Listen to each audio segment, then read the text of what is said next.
Good morning, Hanyakers. Oh, sleep, man. Did I get some sleep today? I've been up an hour and I'm still Captain Jack Sparrow.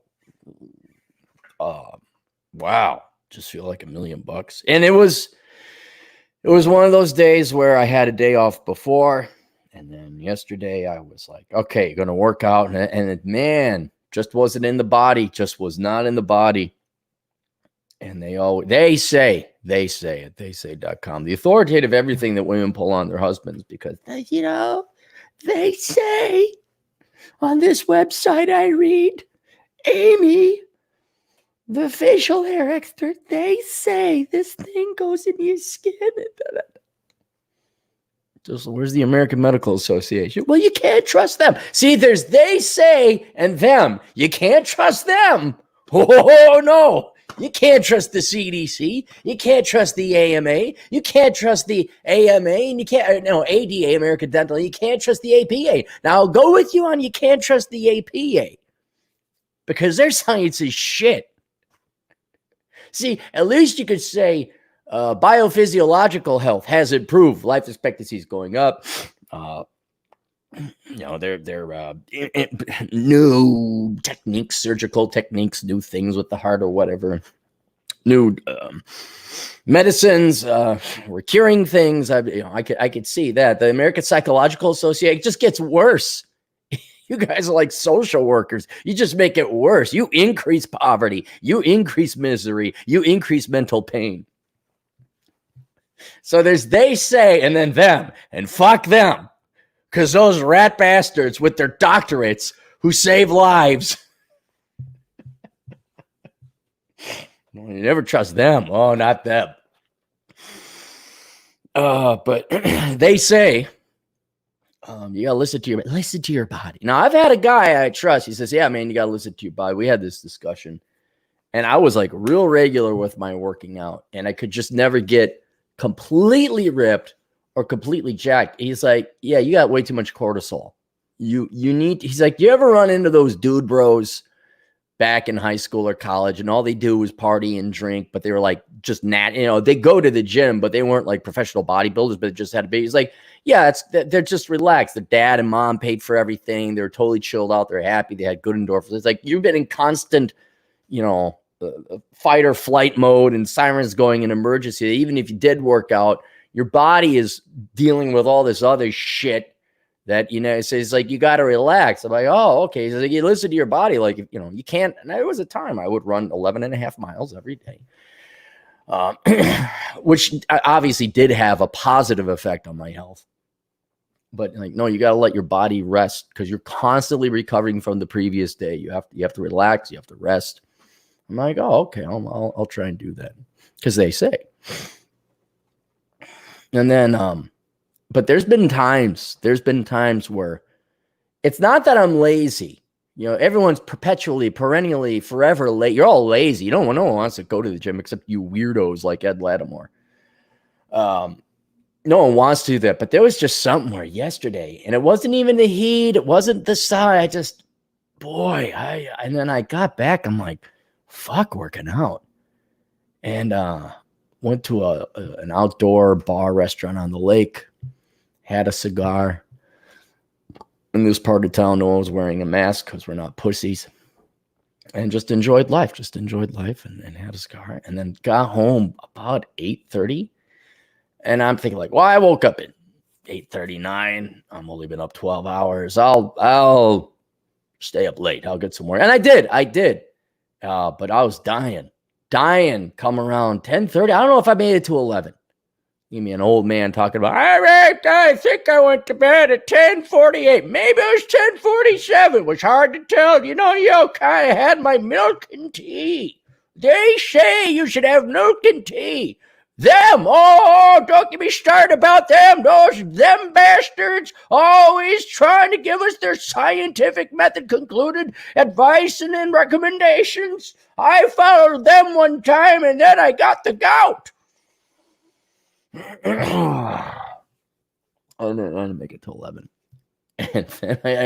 And one of those days where, and then it was 9:10 a.m. I'm like, well, you don't even know where you are, still dreaming that hazy, thick, dude, the fog was thicker than it was in Seattle. And just like I was almost drunk, like, whoa. And I didn't take no sleeping pill. All I had was melatonin. Got up and I'm like, whoa. And then the feeling comes in, like, wow, did I get some fucking sleep? Holy shit. And okay, podcast is going to be later today. And I just had some leftover coffee, heated that up, and just enjoyed it. Just like, woo. Yeah, my body must have been telling me something. And there's been rare instances where it's like, man, if you see, your body must have needed it, and it did. I had a little bit of a cough, more than I normally do. I'm not joking. Maybe I got the COVID. You know, most of the symptoms for the COVID is like, slight headache, a little bit of a cough. You might lose your sense of smell for 48 hours. And I'm wondering, do I have the COVID? Because I'm like only at 99.5%. Oh, you were tired. Symptoms of COVID include being slightly tired, having a slight cough, a little bit of a fever, maybe not feeling too well. Loss of one of your senses, except the important ones like blind, sight or touch. How long? Like 36 hours. Oh, okay. Maybe I do. In very, very, very, very, very, very, very, very, very, very, very, very rare cases, it's death. So maybe I got the big C. Oh, so yeah. Now we gotta do work. Let's let me get over here.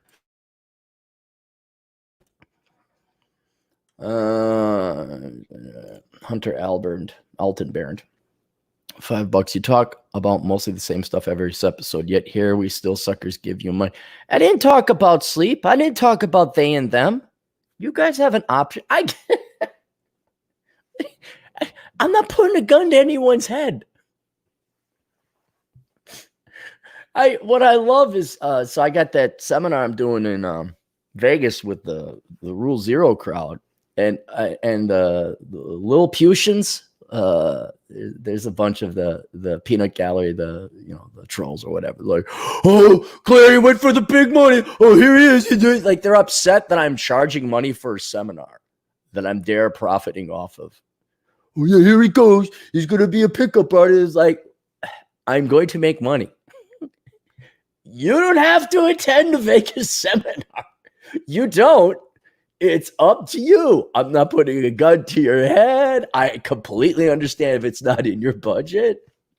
But hey, look, I like Big Macs. I like the chocolate. Oh, man, the chocolate shakes at McDonald's have gone way up in quality. Way up. They were pretty good before, but I don't know what crack or heroin they're putting in there now. But the chocolate shakes over at McDonald's, I had one yesterday because I just wanted one.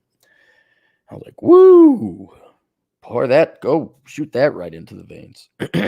But people show up and they do it, and people keep coming back. I don't know, something about repetition. We're not going to go over the exact same shit. I think the lessons in life repeat themselves. And if people, here's the thing, Hunter, if people drew from the lessons and translated that into action or decisions or policy in their real lives, then we wouldn't have to talk about it anymore. Like, hey, we should stop letting illegal aliens in, or people from countries where they don't fucking work. Or, as we'll go over later, block up highways because one of their singers back in their home country got killed. But until we do that, we're going to have to keep bringing this up. Hey, how many times you got to tell your husband to stop smoking? How many times you got to tell your wife to stop eating? Until we affect it, and it repeats in your daily life. You see it all the time. Like, what? And I'm like, yeah, no, I used to. It's like a pinging, like the submarine sonar. Bing, boom, bing, boom. Like, you got to know it's still there. All right, it's still there. The enemy sub is still. Oh, look out! Here's a underwater mountain. Bing, bing, bing, bing, bing, bing, bing, bing. Oh, turn right, turn aft. Whatever aft is. We're just keeping you updated. That's all. Hunter, you could send me an article if you want. If you guys got something you want me to cover, I can do that. Oh, I don't even want to get into the news I just don't want to go into it. It's all bad news. I don't know. Robert Flores, $5. Aging equals longer recovery. Neil Armstrong had the opinion that you get a limited number of heartbeats. I had a teacher. Maybe he got it from Neil Armstrong. He said the same things. You can maximize them, but you can't increase that. So, I see. So if I work out, I'm burning up all my heartbeats. But over the long time, like, aside from my hour of working out, then my heartbeat's I think I got my heartbeat down to 55. I should take a look at my resting heart rate. It's probably pretty low right now. Dave Little for $2. Laughing out loud. OG Star Trek was a masculine show. Love it. OG Star Trek? What's OG? OG Star Trek. OG. The original series. Is that what it is? The OG Star Trek?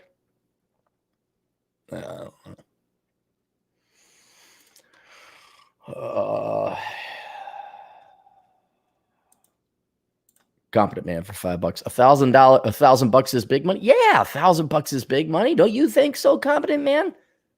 I mean, not everyone's like a 45, 50, 60-year-old guy who didn't get married and saved his money. Especially if you're younger. Oh, yeah. I'll never forget when I was younger. Because you can't forget when you're older because you haven't been older yet. But yeah, $1,000, that's big money. Traveling to and from plus hotel and food cost per person is at least $500 or more plus the cost to book the facility. Yeah, I mean, I got to incur some costs too. I'll make some money. Yeah, I'm definitely going to make my money on this. There's no doubt about it. But $1,000 for the attendees, yeah. That's why I'm like, I totally understand if you don't want to make it or you can't make it. You gotta pay rent. You got food, yeah. You're a king. You have an army, world's greatest navy in the world. Fuck you. We'll fuck it up ourselves, of which we're doing an admirable job. But yeah, if you guys want to come, let me know. Email at capcapitalism@yahoo.com. Not Captain Capitalism, Cap Capitalism, CAPT, capitalism@yahoo.com. I have 3 or 4 tickets left. I gotta go to the post office and see if someone else has mailed it. Guy texted me last night and like, hey, did you get the thing? I'm like, no, I didn't. Dude, check to make sure. It's a $1,000 check. Let's not, I don't want it to get lost in the mail. Let's go over some fan mail. Because I haven't gone over it. I want to clean out my email. That if you're ever wondering, Cappy, how do you determine when to read fan mail? When it clogs up my email. Hi, Aaron. I've been a listener for you. The only reason I printed it off is because I want it on one sheet. Because when I print it off from the email, it prints off all the other fucking shit I never asked for, and it cuts off the email. It's like, fucking programmers. We will print off everything but the message because I want the movies. Hi, Aaron. I've been a listener for you for a year now, and I'm a huge fan. I just listened to Why Can't I Find a Job? And I must say, you are right. I, too, am a MSEE. Master of Science Electrical Engineering? I know the EE. Student struggling to find work. I joined the National Society of Black Engineers in my undergrad, and I was mistakenly gifted a $1,000 scholarship because the people giving the scholarship thought I was black. I'm like... Oh, guys. Hey, everybody. Go join the Black Society. What was it? National Society of Black Engineers. Guys, there we go. Everybody go join. There's no reverse racism. But it's good because it goes against the white people. It goes against the males in the straights. So it's good. We really need to define racism. Doesn't see now because of the past and because the left always forces traits into the conversation and isms. It's always in the pejorative. But racism or sexism, it's actually a neutral word. I guess we could call it racial or sexual. Like if you say, for example, the National Society of Black Engineers, which I would have presumed you'd have to be black to join. But let's say, no, it's the National Society of Black Engineers. There's engineer majors who are black, And there's some social, cultural things they'd like to talk about that pertain only to black people. And we I don't know why whites are allowed to join. Let's say you're stuck with the name. No, you got to be black to join. Okay, that is racist, but not in a negative way. You're forming your own group. You have your own right. Like church, synagogue, a mosque. Well, I guess that's the religion, but you got to be Jewish to go to the synagogue.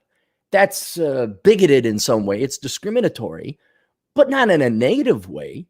You have to be this, we are a men's group. No, you have to be a man to join that. You have to be a woman to join that group. The red hat group. Any of you guys got grandma ladies in your life? We're going to go to the red hat group. Oh my goodness. We're wearing zany red hats with purple accents. Yes, they're being sexist, but not in a negative way. But when it comes to government handouts and preferential treatment, as either treated directly by the taxpayer or by society, that is negative. And it doesn't matter. But it's against white people, or it's against males, or it's against the straights. So it's good. It's like, no, that is racist or sexist or ist in a negative connotation. I still get a kick out of the fact you're white and got a scholarship. They could have reclaimed the money after they gifted it to me, and now I maintain a good relationship with the gifting family. Oh, a family gave it to you. I joined the organization to hang with my friends, and it all ended up... Wait, you have black friends? Shh. And it all just ended up looking great on my resume. I think the advice you gave the sender was spot on and wanted to let you know. Thank you for your great content. I may be reaching out in the future again. Best, Bucket. Well, thank you, Bucket. Everybody go join the National Society of Black Engineers. He just joined for his... well, didn't they stop you and say, but sir, but you're not black? If anyone gets that joke. Did they stop like, well, you're not... Wait, or do you just fill in a form online and they just assume? It's coming to that.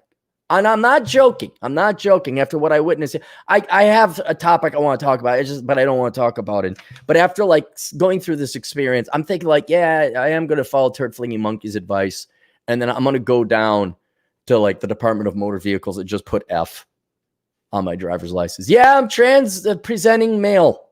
Yeah, I'm totally trans. Yep.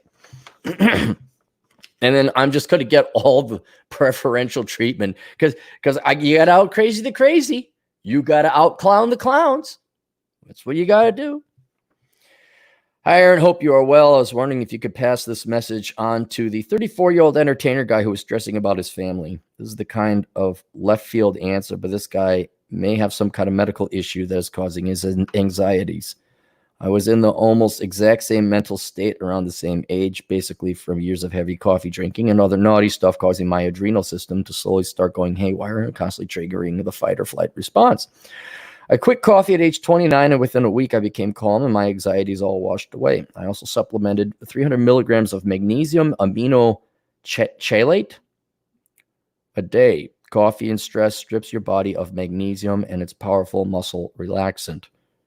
It's a powerful muscle relaxant. I'm a pro musician, a real conservatory trained one, not some dude bro guitar strummer. No, musicians wish that they were dude bro. Dude bros at least try in a lazy capacity. They're willing to put in the hours. They're just not willing to think. I mean, they'll go make the sales calls. They'll do it. Your artists are just truly lazy. They're not even got the energy to go talk to a girl. Or go to the gym. Dude bros at least go to the gym. I guess it's the elites like us. Then I guess dude bros, and then your Antifa limp-wristed leftist aspiring musicians, music therapy majors. His story sounds eerily familiar to mine. Thanks and have a good day. And then he provided me a link to his site, and I'm like, well, do you want me to provide this link? Because I don't want you getting in trouble. And he's like, no, provide it. I'm like, okay, so it's Michael Gordon, Michael spelled A-E-L, Gordon.bandcamp.com. michaelgordon.bandcamp.com. And then final fan mail. I'll keep this brief. I read your book, Worthless, after discovering your videos. I learned to forgive myself for going for a bachelor's in fine arts, working on a nursing degree now, only 4 semesters left. Awesome. I also took your advice on letting reality punish other millennials who are too delusional to see their leftist ideologies are getting them nowhere. I just found out this loser I majored in fine arts with just became an adjunct art teacher at the same school we both got useless degrees from. Good. He's going to forever be panhandling and bitching and whining about wanting more money. And there you go. And that was the fan mail. Oh, so I'm still not at full speed here, guys. We got booty boo. Fred Larson, $5. Don't be a oh yeah, happy don't be a millennial. Yes, happy don't be a millennial month to you too, Fred. And thank you for the $5. You know, like in 1945 when we dropped the bombs on Hiroshima and Nagasaki. And then the Japanese people who were not killed in that blast, and they walked up, and you know they're the next town over, and they say something happened in Hiroshima, something happened in Nagasaki. Oh, okay, Fred, your cousin out there. Okay, Charlie, let's go look and see what happened. And they looked, and it was just, well, you've seen the pictures. I don't know what to describe it. I guess it was true. Think about that. Like, how would you describe that? Nothing like that ever happened before. And you come up, you're like, what the heck? I mean, how utter devastation, utter destruction. And they look, and there's just the carnage, except that one building that stood up. I don't know if you guys have seen the meme. There's that one building, like, what the F does this building have where everything else is destroyed? And that's kind of like you younger generations. This was the whole point I started the book for Gen Z and future generations, was to look. You come across, dude, something happened to the millennial generation. Let's go over there. And you came over the hill, and it's this utter devastation. And you're looking around like, whoa, what the heck happened? And we don't want this to happen to us. And because it is. Like, there has not been aside from like true genocide or war, right? There has not been more of a peacetime destruction of a generation, okay, aside from communism and starvation, that kept them alive, that just totally mind fucked them, that just totally destroyed them. And so that's why I call this learning from America's largest sociology disaster, ironically caused by sociology and social scientists. Ironically caused by that. So July is Do Not Become a Millennial Month. And you can do that by getting this book, How Not to Become a Millennial. 400, how many pages? 430 pages of just looking at it. And I know, hey, you know, all you millennials that you think you got mental illness, which I think I'd have to look at the data. It's 1 in 3. It's some ungodly amount. For a third of you guys that think you got mental problems, and you're going to spend another $10,000 this year on a therapist, half of it paid by the taxpayers, because you're strong, independent people don't need no man fish bicycle. Why don't you drop the, I don't know, $24 on the paperback, cheaper on Kindle audiobook. Read this to see if this doesn't explain your fucking miserable life and doesn't actually give you some concrete answers to how to improve your situation. Anyway, so there you go. Paperback Kindle audiobook on Amazon.com. Fred Larson again for $10. Jeez, Fred, what are you, rich? Dad is sad, bro. Dad is sad, bro's girlfriend turning him into a liberal soy boy. Dad is sad, his brother's girlfriend. Fred, hang on.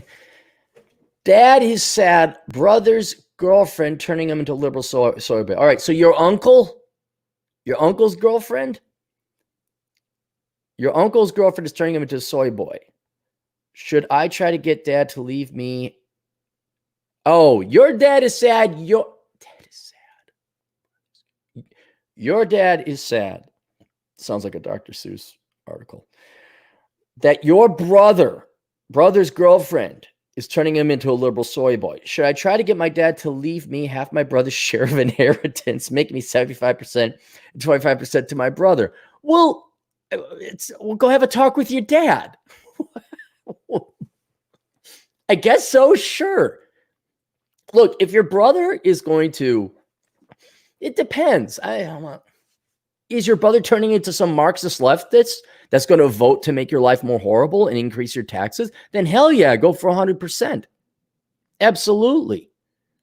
But if your brother's girlfriend is just turning him into a pussy and your brother, I don't know, is it going to like vote to make your life worse or Is it going to destroy the family? I'm trying to figure out, like, is there does this woman pose a threat to the financial solvency of your brother or your father, which can happen at times. I've seen it. I had a client, I can't say what, but there's a woman involved in a relative's life, and that woman is now threatening the entire family fortune. But if she's not threatening the entire family fortune, or, you know, is going to bankrupt your brother, where then he's going, but Dad, I need a bailout. And you're, oh God, have I seen it? Have I seen it? Parents are dumber than fuck. They will throw so much money at the reject son, the prodigal son. Fuck the prodigal son. Fuck that parable. I hated that parable. There's the hardworking son who busts his ass off, and then the fuckwad goes around and parties and gets drunk. Oh, I missed you, son. Come back. Here's more money. Dude, if I was the older brother in the prodigal son, I'd be like, yeah, fuck both of you. I'm out of here. Hey, Dad, give me the fucking money. I'm going to go down to Mexico, do some whores and some pot and marijuana. Then I'm going to come back. Hey, I'm going to give my fingers right in your face. But you'll take me back because you did it to this dipshit, right? So if like there's a threat, yeah, okay. Hey, Dad, give me my money now. I know I'm in charge of this. You put me in charge right here. But I'll tell you this, guys, and this goes back to, I get a lot of questions from younger guys, not necessarily Fred's age or people our age. But a lot of you boys, a lot of you girls. My parents said I have to go to college, but I didn't know what to study. Like, oh. Well, did you tell your parents to fuck off? Well, let me guess.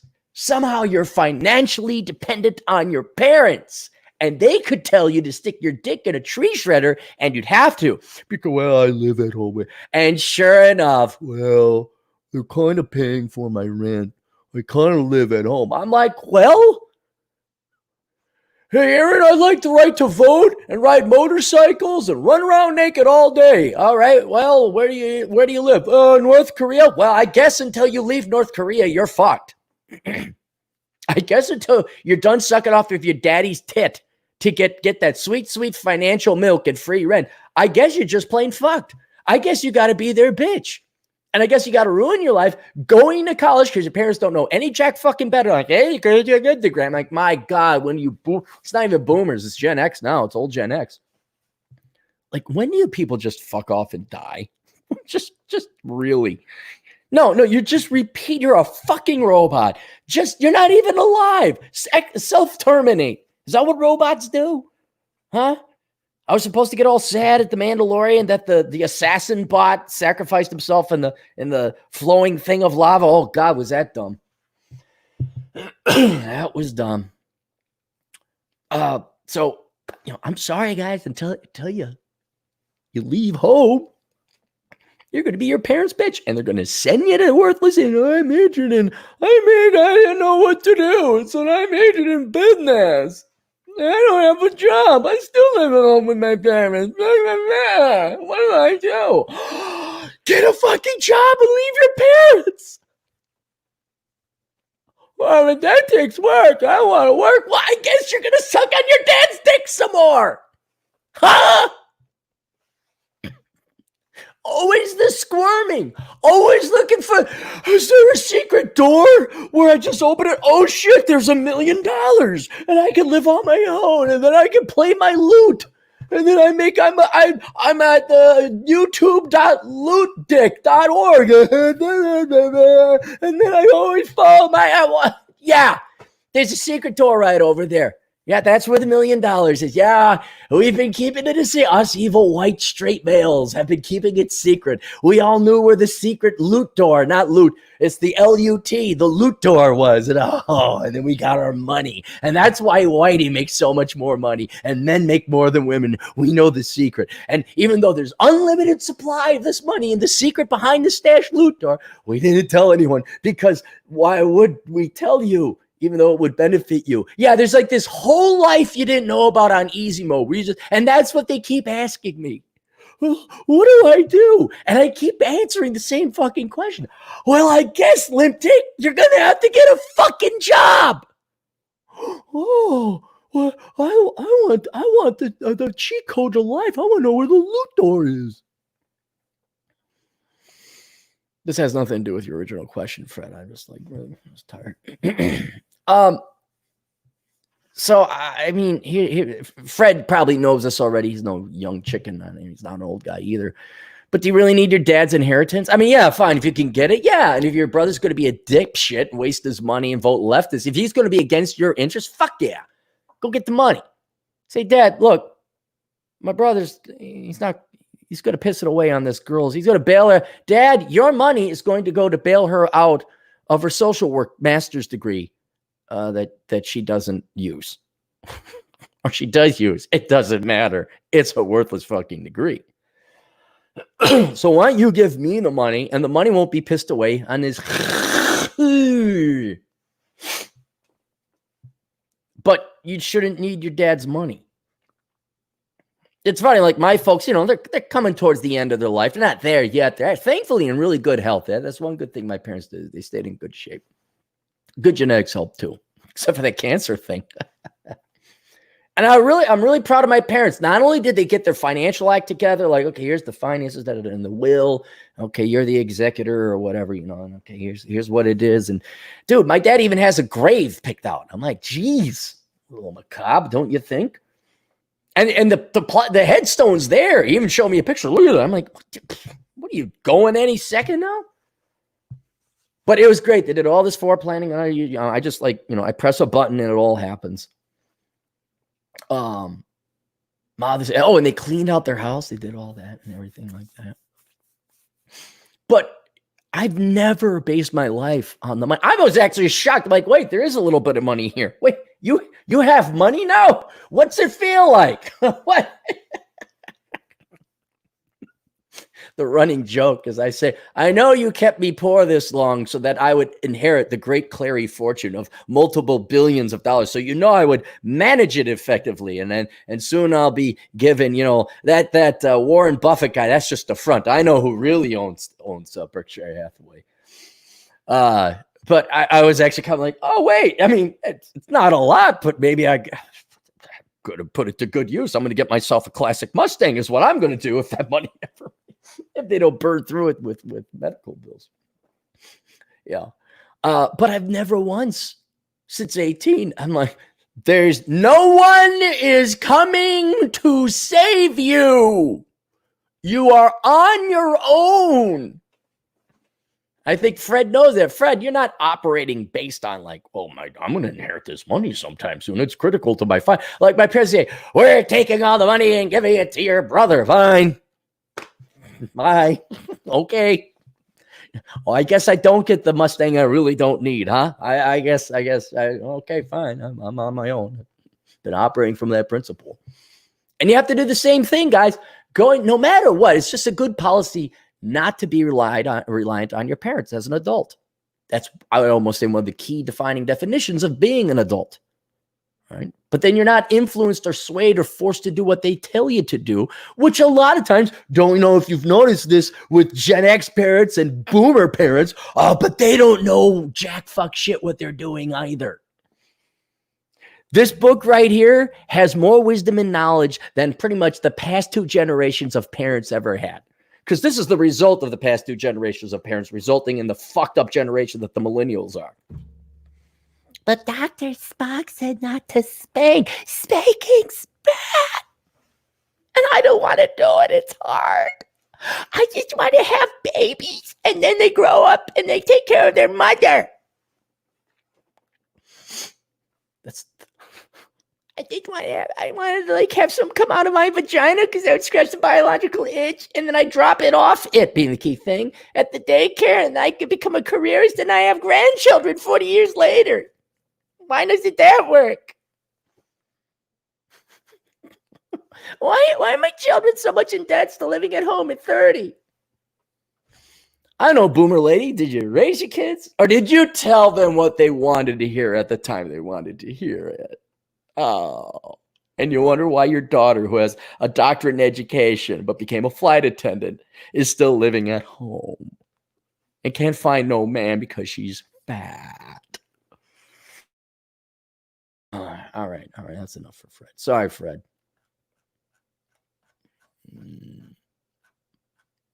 Where are we?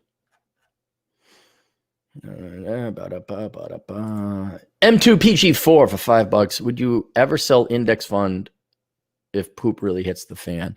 They say buy and hold, but if USA turns fully blue socialist, is this still applicable? It really depends because, for example, Pocahontas,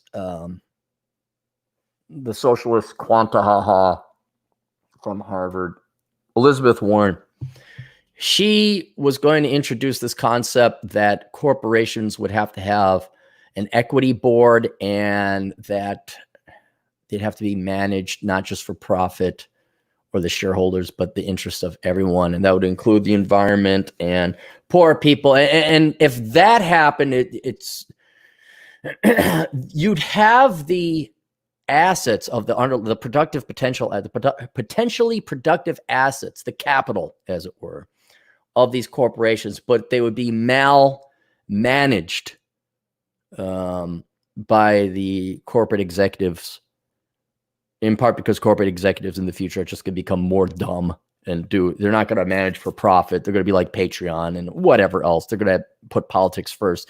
So the underlying profits are not going to be there. So it's like, well, do I really want, you want to own the assets because they have the only profit production, the only production potential in the entire economy.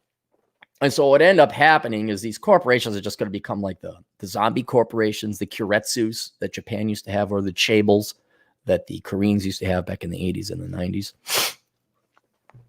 And the government will constantly bail them out. And so, I to tell you the truth, I don't know, because owning those assets is the only thing that's going to produce value in the future.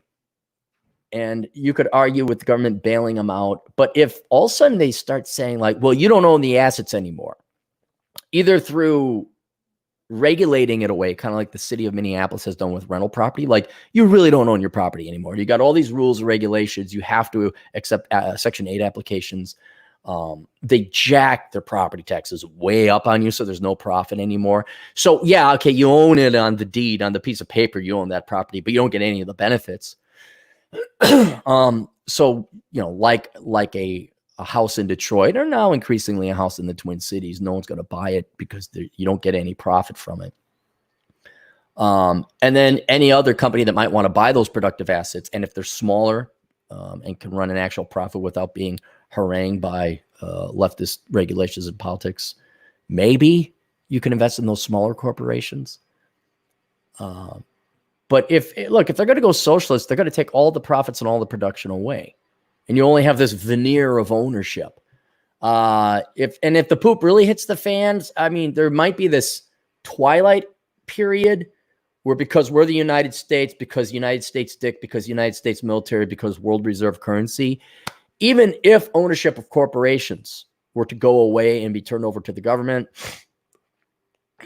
it would probably be done through some kind of veneer where, oh no, you still own it. It's just we take 100% of the profit. Oh, okay, I'll keep throwing money in my 401k. That makes sense. And this happened in the housing market. Like when the numbers started coming out that people were defaulting on their mortgages, those mortgage-backed securities kept going up. It was for like a week or two that happened. But inevitably, you'd be like, why am I buying a liability? Why am I just giving the government and parasites my money? I'm not going to buy this core. I'm not going to invest in that. And then you'd have to switch out. So you could sell your index funds in that twilight zone. It could be a day. It could be a year. It could be a decade. People remain delusional for quite some time. And then you have to switch out to a country that does protect private property. That does this. No, you own that corporate. No, you own, whatever fractional shares of that corporation. You're part owner. That's not the government's money. No. You own that house, you own that real estate investment trust, whatever. You have to switch out there. I'm not advising this, but this is why I do recommend you have a little bit of cryptocurrency. I have no idea why crypto hasn't gone. Let's take a look at crypto. What is Bitcoin at now?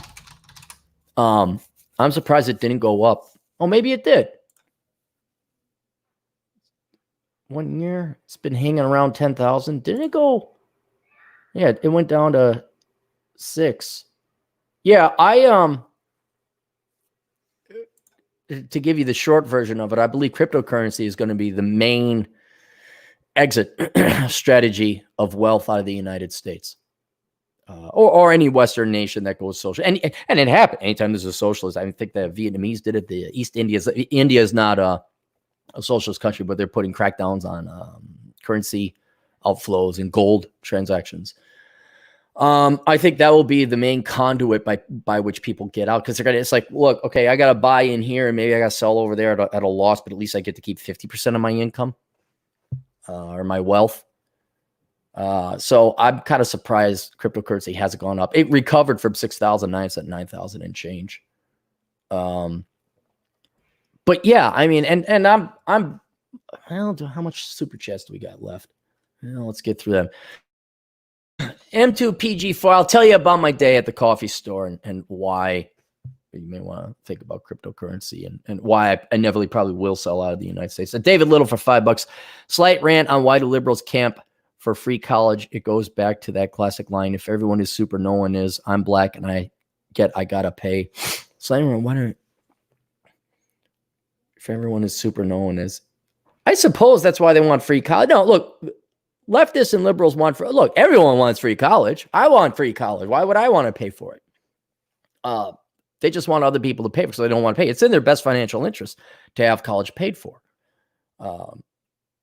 But understand, most liberals, most leftists, unless you're the rare, STEM legit smart guy, gal, who happens to be a leftist, you go to school for college. Most kids go to college because it's their birthright.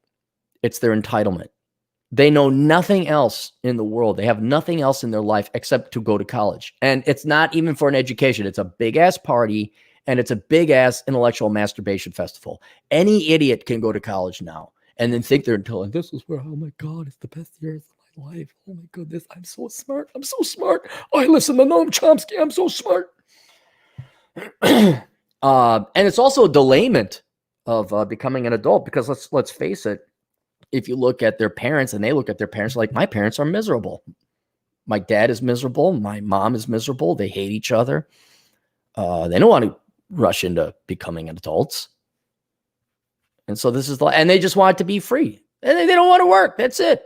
It's the age of 0. They've had everything paid for them. They can extend that to the age of 22 or 24, or with government white collar panhandling forever. You get grants. Oh my God, I got a grant. Oh, I'll live another 6 months and avoid real work. So I don't think it's if I have a college degree and everyone has a college degree, then I won't be inferior. I'll be super too. There might be some of that. There might be some of that. I have a college education, which, okay, good for you. You have a pulse. But I think it's real. What else did they condition and program to go into? This is why the college experience, and I've said it before. I wrote it in the. Hey, hang on. Do I got it in here? Big is not beautiful. Stop mutilating your body. Have pride in your public appearance. Your gender has no value. Your race has no value. No, you don't have a mental illness. Accomplishments versus traits. Oh, stop majoring in stupid shit. Here we go. Page 223. It's got to be here. 80% of the millennials' problems would have never existed if they simply didn't major in stupid shit. Anyway, the college experience. Understand, today's kids do not go to college for an investment in their careers, their futures, or their education. They go to college first and foremost because of the college experience. They go to party, they go to get laid, they go to imagine they're intellectuals, and if anything, they go to get away from their parents. The actual education or investment they make in themselves is a distant, if even considered, second. However, this belies the true economic nature of college, because it's very clear students no longer view college as an investment. And you'd be correct in pointing out that it's become a consumer good instead. But more astute people would get even closer to the target, pointing out it's become a luxury good. And truly observant people would get danger close, making the distinction. It's the prestige and status this luxury falsely affords students, not necessarily the luxury good itself. But the real economic nature of the college experience is even more luxurious and vain than that.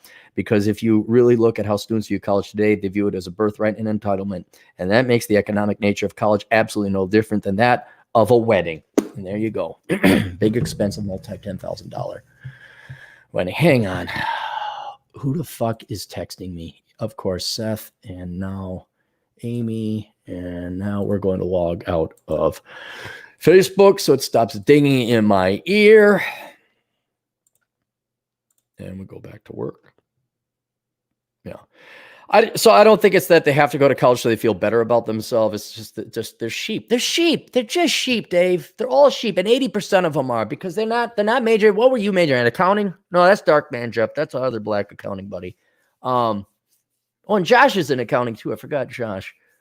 Well, whatever. You're not in some stupid shit. But and you can point out, you got your buddies, your friends. You can point. They're all majoring in dumb shit. They've never thought, there's not even a consideration of all this time and money they're pissing away on their fucking worthless degrees. And what am I going to do later? And literally, Gen Z is going in there. They just saw the bomb sites of Hiroshima and Nagasaki dropped on what remains of the carnage of the millennial generation. Like, oh shit, we're not going to do that. Let's go major in worthless shit and follow my heart and the money will follow. La, la, la, la, la, la. And they run off. Meanwhile, there's the Enola Gay with a third bomb zooming in on Generation Z, piloted by the same Marxist leftist professors and your teachers and guidance counselors. Follow your heart and the money will follow. Any great degree is a good degree. Bombs away! We got Gen Z too. All right, no future generation of American kids are going to make it. We've done our job here. Fly back to headquarters.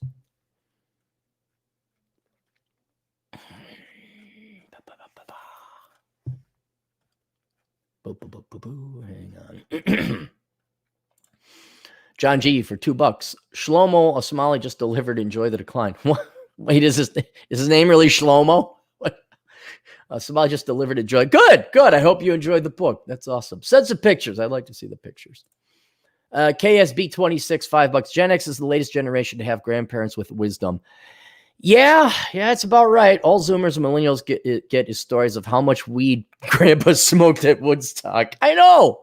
Now, if you're lucky, you'll get some Vietnam vets as your grandparents, but or maybe they're still alive, Korea vets.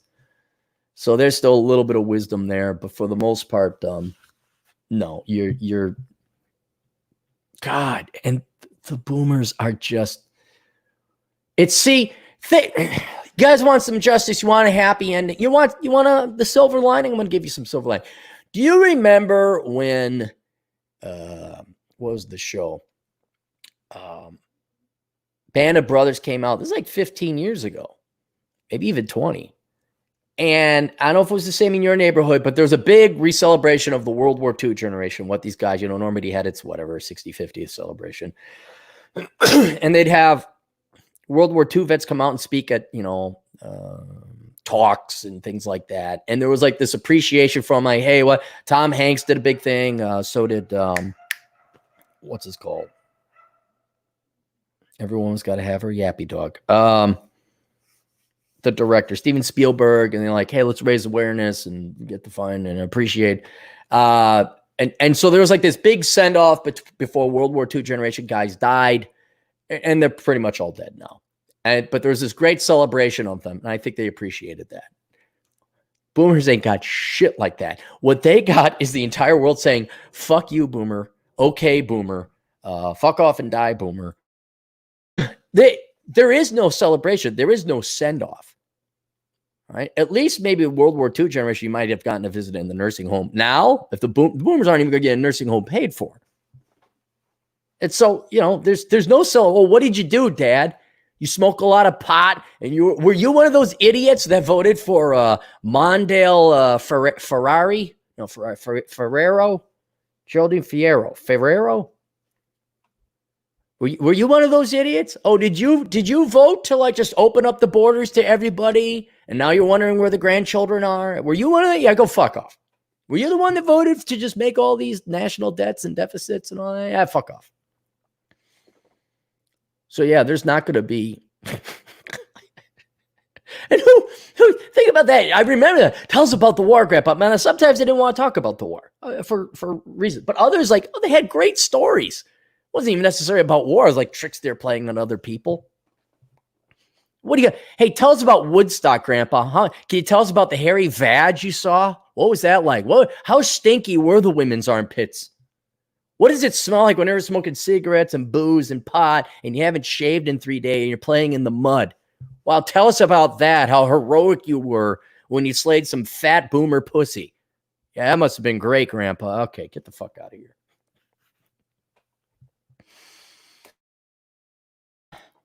I'm so happy I nailed that. So I'm like, The Doors?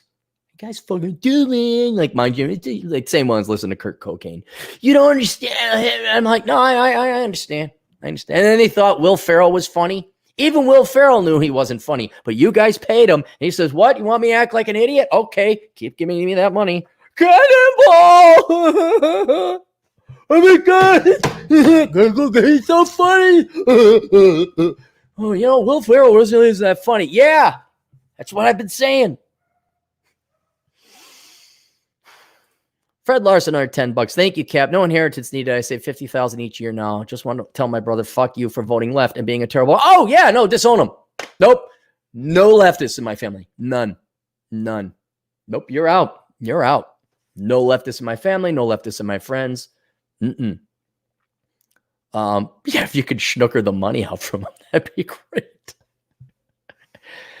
Website with more details on the Vegas seminar. I don't know. Email me, Fred, if you want to attend. If you got questions in general, I'll let you know. There really isn't much to it. It's like 3 days. And I know we're not going to start early because it's supposed to be relaxing. It'll start 10 or 11 a.m. Won't go past 5 or 6.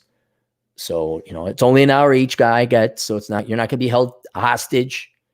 My seminar is going to be all new material. And it's going to be valuable. Again, my goal is to make your money back. That's going to be my goal. And then it's just like, hey, it's not a meet and greet. We just hang out with everybody. It's not like, oh, Rich Cooper, well, you got to pay extra. It's sign us. No, it's like, hey, what up, dipshits? And here we are, dipshits ourselves. All right. A community of dipshits.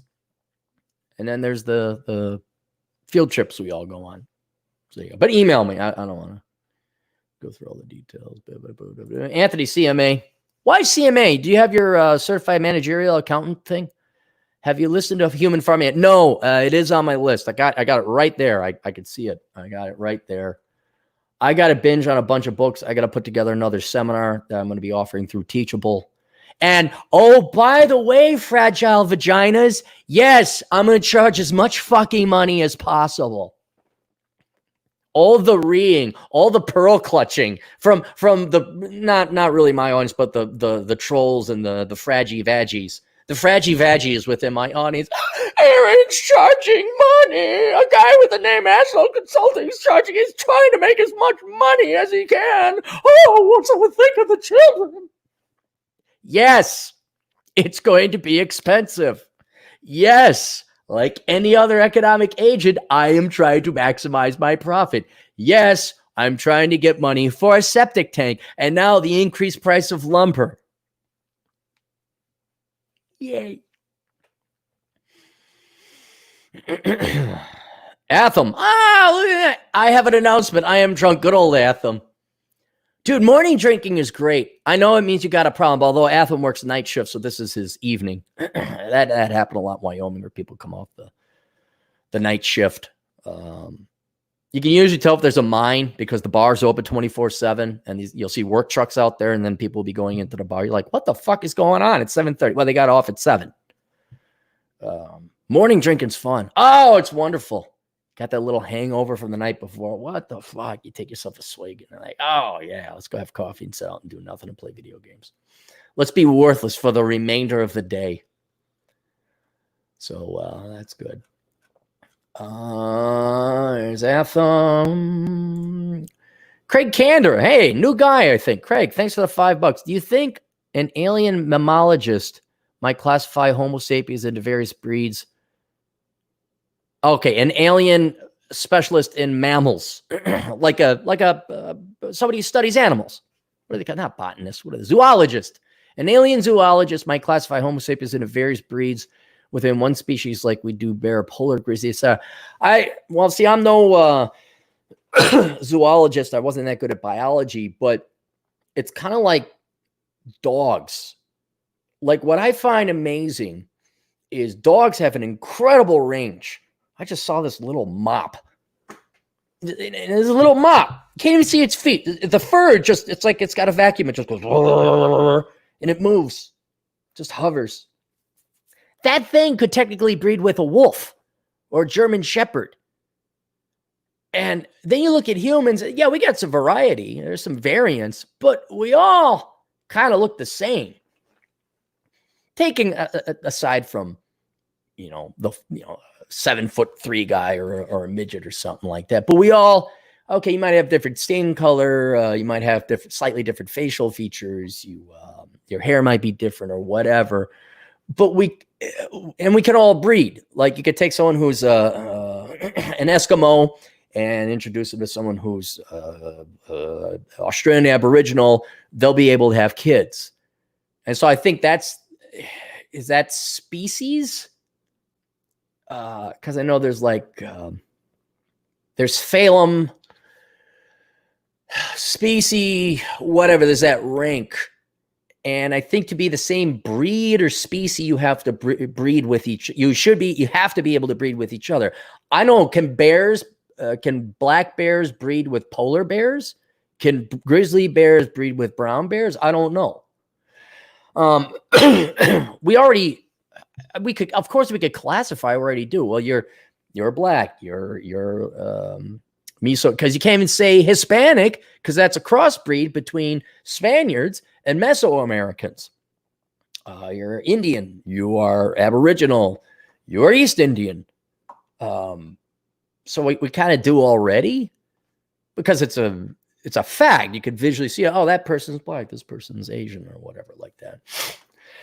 I don't know if we call it separate species though. Because remember that, like in the 6th or 7th grade, you had to learn all that, and then the Latin name polar bear, Caposaurus policius marmascamus polus. You're like, can you just say polar bear? The naming convention. Yeah, I mean, we kind of already. They might, but they'd say, hey, but they can breed together, so I guess they're all the same race. Scrolling. Keep those doggies scrolling. Ride. Hit them up, move them up, head them in, move them out. $10 Canadian from Lucas Szymanski, another Polish agent in the field. Here's my penance for being a millennial. My grandparents survived Germans and Siberian gulag as kids. They are tough as nails. Much respect. Thank you, Cap, for all your work. Millennials suck. Yeah, what did the yeah, they were in Poland, right? Did they yank your grandparents from Poland and ship them off to Siberia? You know what's great about America, for all of you that think we're this warmongering country? When we liberated camps, all right, we set them free. When Russia liberated the camps, if they weren't raping them, they were throwing them off in the gulag. Or if I recall, the Poles in one particular town had to fight the Germans and the Russians at the same time. Because communists are just so caring. I think the millennials suck. We got that. They do as a group. Shouting from the cheap seats for $5. Doing online recon before I travel. Is there a way to estimate the number of Bizo, Sheng gum, and meth heads in various Mountain West cities? Ooh, that's tough. I know Shen gum. What's a Shen gum? That's a new term. I know what Bizo is. Shen gum. Sheng mum. Sheng mum.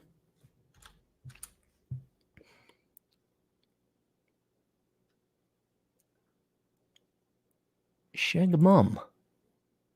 I don't get Sheng mum. Bizo is like your Marxist leftist SJWs who just want to parasite off of everybody. Okay, it's hard. This is the only thing that comes to mind. When I was in Casper, Natrona County High School, which was Casper's high school, the stat going around that half the girls graduated with a kid or being pregnant. So I would find out what the teenage pregnancy rate is in that area. That would roughly correlate with that. But it all depends, man. It all depends. You know what? I just call the cops. Hey, is there a meth problem out there? Do you got protesters? Yeah, I mean, what? And why are you going to a mountain west state? What do you care if it's is there bizo there? Maybe there might be one or two. There might be a hippie commune nearby. Just find out. You could call the cops. You just say, "Are there any leftists out there?" Like, no, not really. That'd be just the quick 1-2 analysis out of the litmus test. Lucas Szymanski again. Yeah, Russians took them as kids. Any intellectuals and officers? Yep. We can't have people thinking wrong think, right? Okay, there you go. All right, let me pause this. I'm going to hit the can. I'll do some spawns. I got a bunch of shit to go through. So everyone take a break. We'll see you guys in a second.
All right. Let's get our sponsors out of the way. I got to pull up a sponsor. Mark emailed me. Yeah, Mark, I'm getting to your thing. I'm getting there. Hang on. Give me a second. New phone. That doesn't work. Oh, okay. I go to the mail. There's Seth Himes texting me. What do you want? My card statement is ready. Where did it go? Here we go. Did you get my stuff? Sent a couple of them original. Must have got lost in the mail. No. Hang on. It's here. It's here. Okay. Our good buddy Mark. Mark has been he's been a regular listener and tuner inner and a sponsor and other things as well. And he's got Aaron, caught your video on the Miss Super Chats today. I'm glad you mentioned my advertising. I was bummed out when I didn't hear anything on 7-1. Mark, I got you covered, man. I know I've been delayed. Here's how advertising works. I'll get to it when I get to it. I got a zillion things going on, especially when I was when I was out in South Dakota. I didn't have with that. Actually sent the stuff on 6/26, but maybe it ended up in junk mail or something. Anyway, here it is. I haven't gotten it. Did you mail? I didn't get anything, and that's been 2 weeks. No, I didn't get anything, Mark. Attach image for your blog. You should link to howtogetthegirls.net. Attaches an image of a JPEG that's 350. Dialogue. Feel like use it. Here you go. The single most annoying question I get over at Asshole Consulting is, Aaron, how do I get the girls? I'm sick and tired of answering that question. And now there's a website that'll teach you how to get the girls. That website is called for, wait for it, howtogetthegirls.net. The first step to getting the girls is learning how to properly talk to the girls. Calling a girl on the phone is a thing in the past. The 80s and 90s are long gone, guys. These days, it's all about knowing how to text the girls. And that's exactly what howtogetthegirls.net shows you how to do. You'll learn how to avoid sounding needy and coming on too strong. You'll also learn strategies for texting your way out of the dreaded friend zone. And most importantly, you'll learn how to get her to agree to a date with only a few simple texts. Howtogetthegirls.net. Bullet points. To get the girls, first you need to know how to talk to the girls. This is great. Learn to quickly get a date through text. Text your way out of the friend zone or spark things back up with a girl that's losing interest. Yeah, look here. This is not to slam on Mark's thing. If it takes this much effort, fuck it. Do you see how much men tailor and cater to women? Like, oh, what do I, all this, what do girls do? Like this. So intelligent because I have a degree from the liberal arts field. I'm like totally reading Sylvia Plath. There's this gal. Someone sent me an image. Her name's Isabella. And on her dating profile, I think it's like looking for someone to take down capitalism with. I'm like, really? Really? Like, do you guys have any standards? Not you guys, I don't know. But what was it? Maybe it was Turd Flinging Monkey. He was talking about how like as he says, the before time. In the before time, if a woman was divorced or had some other man's kid, that was it. They were done. They were done. No guy would go, no, you fucked up. You done fucked up, Jones. And now all this, and you wonder why women got attitude or lip or only go after the top 10% because you all keep like, what do you want? What do you want? What do you want? You're just spoiling them rotten. You wonder why the hot crazy matrix exists? Because if you constantly shield because you want to bang the girls and do everything for a hot woman, they're never exposed to the real world and they become the most spoiled little petulant child ever. And then they all have a case of the bipolars, which is not it. They're just a bunch of grade A mean bitches and quanta-ha-has. I'm just trying to think what the opposite would be. Like, hey, do you want to get the guys? Learn how to cook. Learn how to stay thin. Walk up and say hi to them. Like, you get to the granular level that you're analyzing your text game. The world has changed from the 80s and 90s. No more calling these days. It's about texting. If you want the younger ladies, then you better learn to text. I understand. That's the game. But I mean, really, not to advocate going MGTOW, but fuck this shit. Life is too fucking short. I was listening to Better Bachelor. He was talking about some gal giving advice to gals on dating. And he just starts laughing because there was some ludicrous, it was true, it's happening. It was a real world phenomenon, but it just showed you how delusional and how warped it's become, where it's like, he just starts like, man, I'm not dating. I'm not in it. How to get the girls. Hey, it says an error. How to get the girls.net. Hang on. Let me try this. Give me a sec.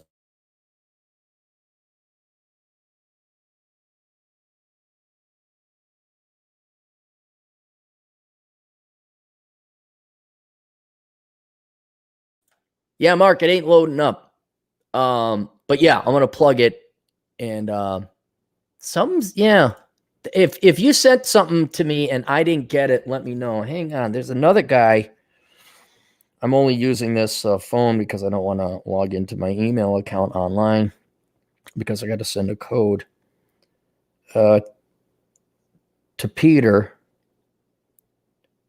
Check with UPS. State it was delivered PO box on the 10th. What's the 10th? Is that maybe I didn't. Okay, I'm going to go double check it. You know what? Post office could be fucking up. That's what it could be. Because, Mark, I did not get anything. I would have recognized that. But yeah, I'm gonna go and take a look. See how much everybody's fucking. This is my day. Me and Chad talked about it beforehand. Could I make new material? Could I write a new book? Yes, I could. But I got to go down to the post office because somebody done fucked up. It's a long ass drive there too. Yeah, Mark, the website isn't coming up. It's not coming up.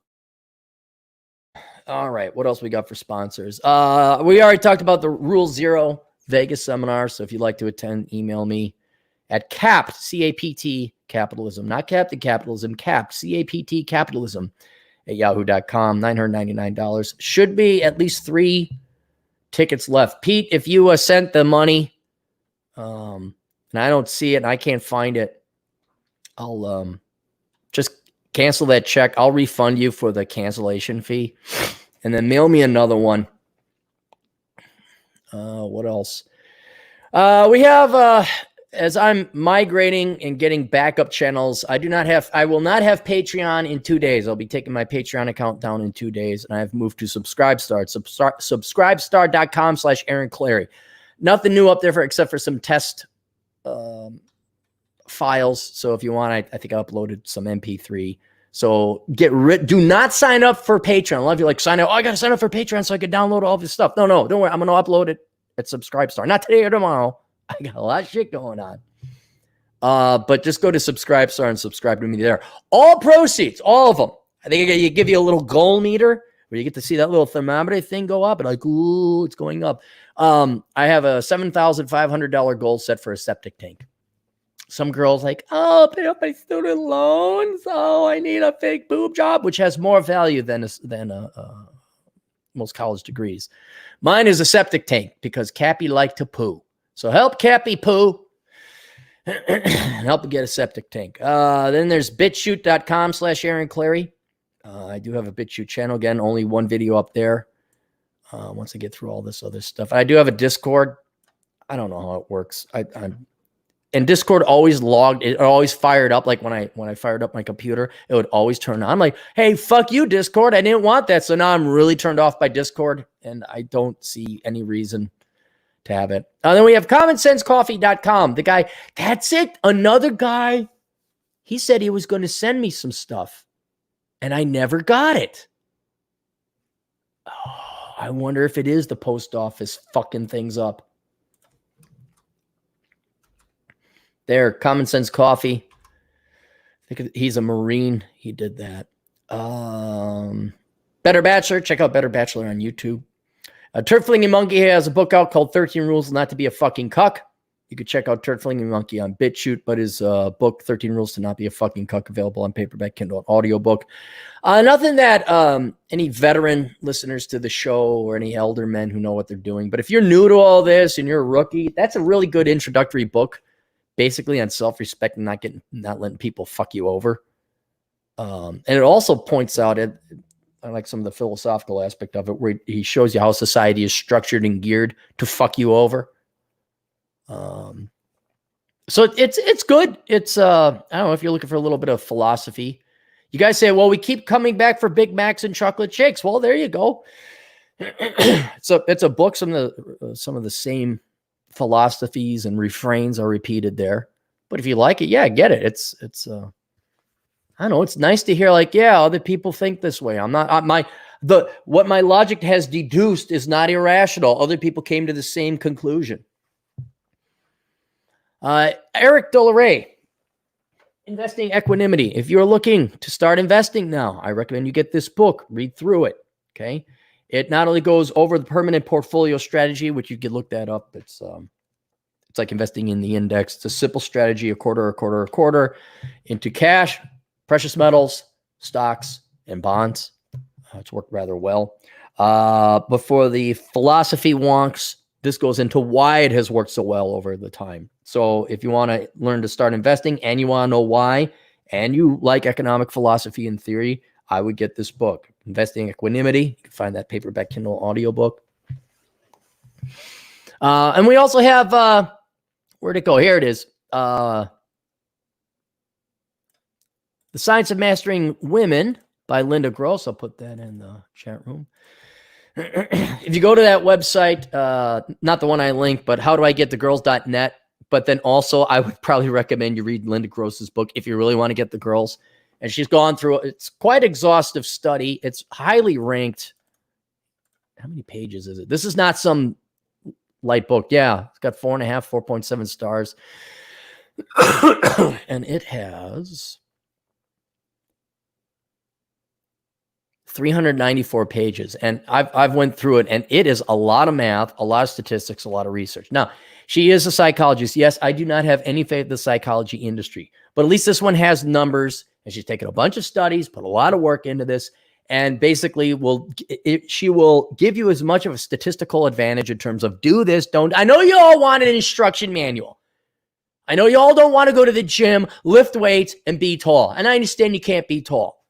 I know you're all looking for the squirmy. You're all looking for the loot door, the secret door. Where, oh, this is how I get my dick sucked. All right, that's not, but this is as close as it's going to get to that, right? You go buy, what does it cost?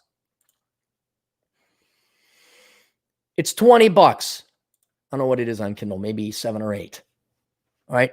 And the 3 to 4 hours, well, 5 to 6 hours is going to take you to read it. All right. That's going to save you your time and money because you're not going to make this book will prevent you from making stupid decisions. It'll tell you things that you should and should not do to increase your statistical chances, but it's only going to give you a 20% edge. Now, like in gambling, a 20% edge is huge.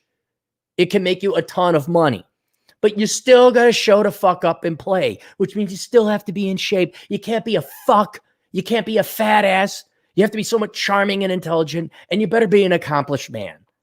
This is not going to guarantee you get the girls. It's going to help you get the girls.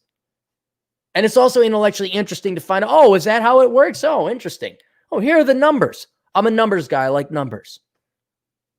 God almighty. Hey, what do you estimate, Rob? Well, did that ask any woman? Hey, give me a ballpark. Well, I just give me a fucking ballpark number. 1 through 100. What percent? I didn't ask you to analyze it and deduce and do the math in front of me. Just shit out a number. Give me the fucking number, for God's sake. So Linda Gross, check her out. Linda Gross also has a show. Just search Linda Gross podcast. You'll find her. She does it twice a week, I think. BunkerBasics.com, BunkerBasics.com with Bunker Bob. If you want to learn how to prep, what to do during these potential times of crises, go to BunkerBasics.com with Bunker Bob. Okay. And that's real stuff, not, oh yeah, we're going to get our AR-15s and go and shoot all the protests. No, it's like, hey, do you know what? I don't know. You have a water purification pump? You don't? Oh, well. Non-communistsciencefiction.com. All the books by Michael Kingswood, who is a science fiction author, but here's the trick. He's not a communist. So when you're getting sick and tired of your communist fiction lecturing you about, the poor people, the barbarian days under Reagan. Oh, you mean when we all got out of poverty caused by Jimmy Carter? Yeah, those are horrible times in the 80s. You got the Black Brigade. Go to blackbrigade.org and check out the Black Brigade Debrief on YouTube. A podcast from YouTube, and you convert it to MP3 later. Just as the Masculine Geeks do, you could go to masculinegeek.com or find them on the YouTube. Also, thegoddamnbacon.com. You can find Jack Napier and Rob at robsays.net on their podcast on YouTube called Red Evening. And then check out my friend Silvio Canto on Canto Talk, Canto. He covers Latino news. So if you have to be a Latino and you're not a rank Marxist leftist socialist, like maybe Che Guevara killed some of your relatives. I don't know. Go and check out Silvio Canto because he does cover Latino American news and Latin news in general. He'll cover Venezuela, Cuba. For those of you that have peeps back at home. Pushing Rubber Downhill, the blog, the podcast, the book. Go to pushingrubberdownhill.com where Adam Piggott has his podcast and his blog hosted there. And then he also has a book, which I say is an absolute must read, Pushing Rubber Downhill. He has another book called Run Guts Pull Cones. That's the sequel, but everybody must read Pushing Rubber Downhill.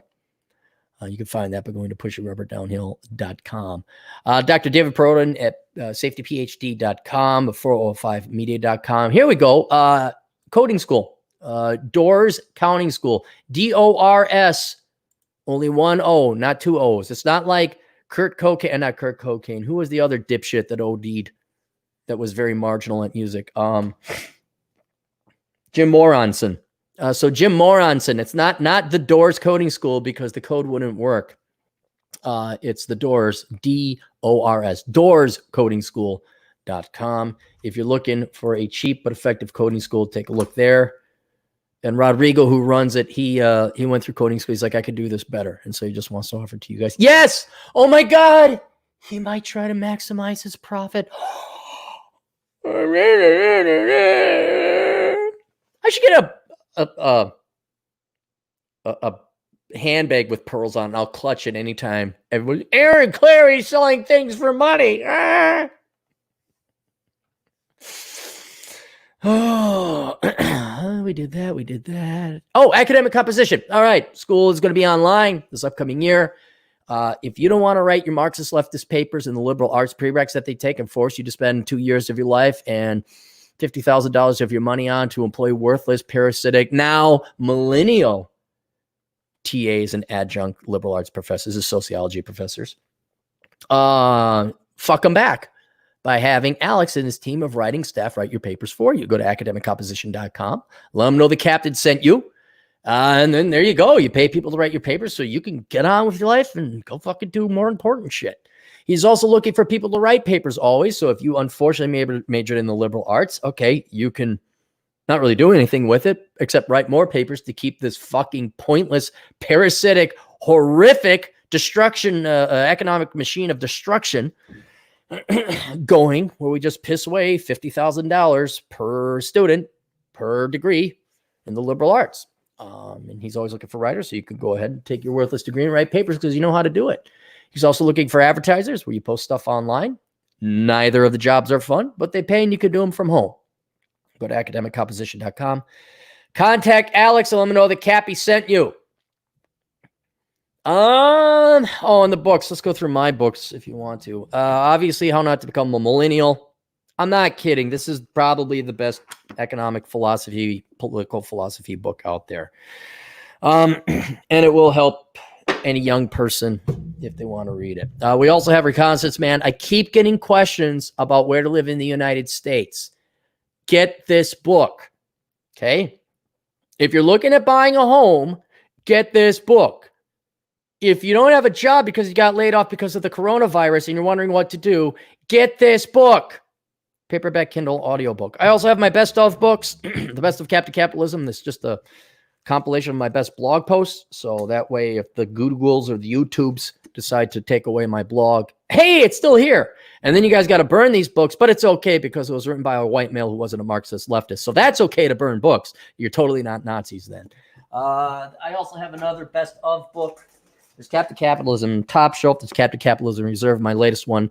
Love Letters to the Left. This is from 2016 to 2018. Came out all right. I kind of like the big book like this, man. Big coffee table book. And each book has a put-up artist that's done their best for that. What else we got? Let's go through them all. I haven't plugged my books in a long time. Worthless.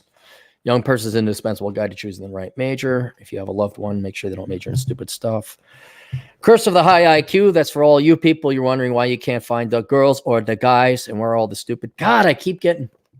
Chad's been sending between Chad and Rich Cooper posting or sending me the screenshots of the dating profiles of these girls. I can understand why you men are having a hard time. But you ladies, when you're like, I went out with this guy and the guys are not all that much better. Stop dating. Stop. I know the selection is shit, but it also could be you're really highly intelligent. That's why you're having a hard time finding someone. But there's other areas of your life that you may want to get this book. Like, you know, be like, let's go to the bar and watch the game. And you want to put a bullet in your head. There's nothing wrong with you. And there's nothing wrong with this book is basically, there's nothing wrong with staying home. That's basically this book. Bachelor Pad Economics. I have no idea who's plugging it, but this has had some great sales. Thank you for everyone who has bought this. This is the financial advice Bible for men and women bold enough to read it. I've thought about putting together an addendum for the women, calling it Bachelorette Pad Economics. And it'd be like, okay, you got to go buy this book first and read it. And then it'd be an addendum about this much that would just be tailored towards women. But I don't know. Oops, that wasn't good. I don't know why honestly, I don't know why I read. Along the same lines, The Black Man's Guide Out of Poverty. I did write this book for black men, and a fair amount of black men and Latino guys have read it. So at least these guys will listen. I guarantee you, this will outsell any female addendum I do to Bachelorette Pad Economics by at least 10 to 1. Because men they want to learn the truth. You know why? Because we want to get the girls.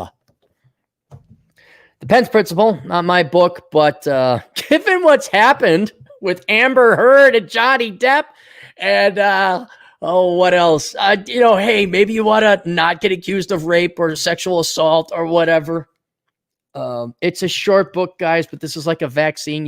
It's like Worthless. You stick it in your arm, you're not going to major in worthless shit, and you're not going to have yourself $150,000 of student loan debt and a crippled financial future. It's no guarantee, but it's going to make sure that somebody, 20 years later, when you all of a sudden make CEO, doesn't come, Bob Bobson touched my boob at a party once, and I want $80 billion.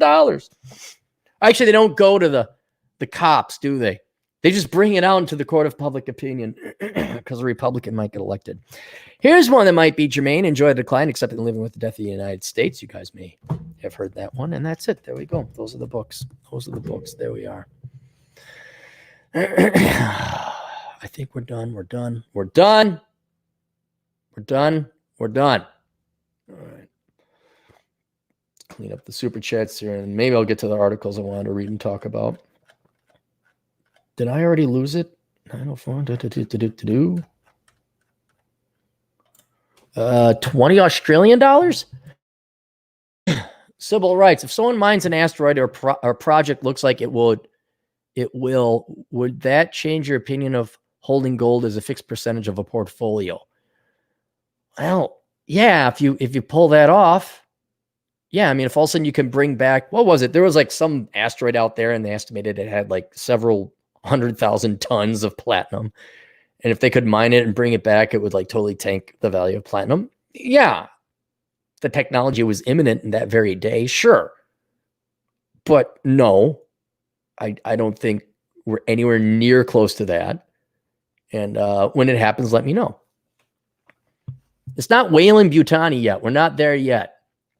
Don't worry, kids. All right. We know that's all clear. That's all good. All right. Let's get to the news. You guys like the news? Let's go to the news.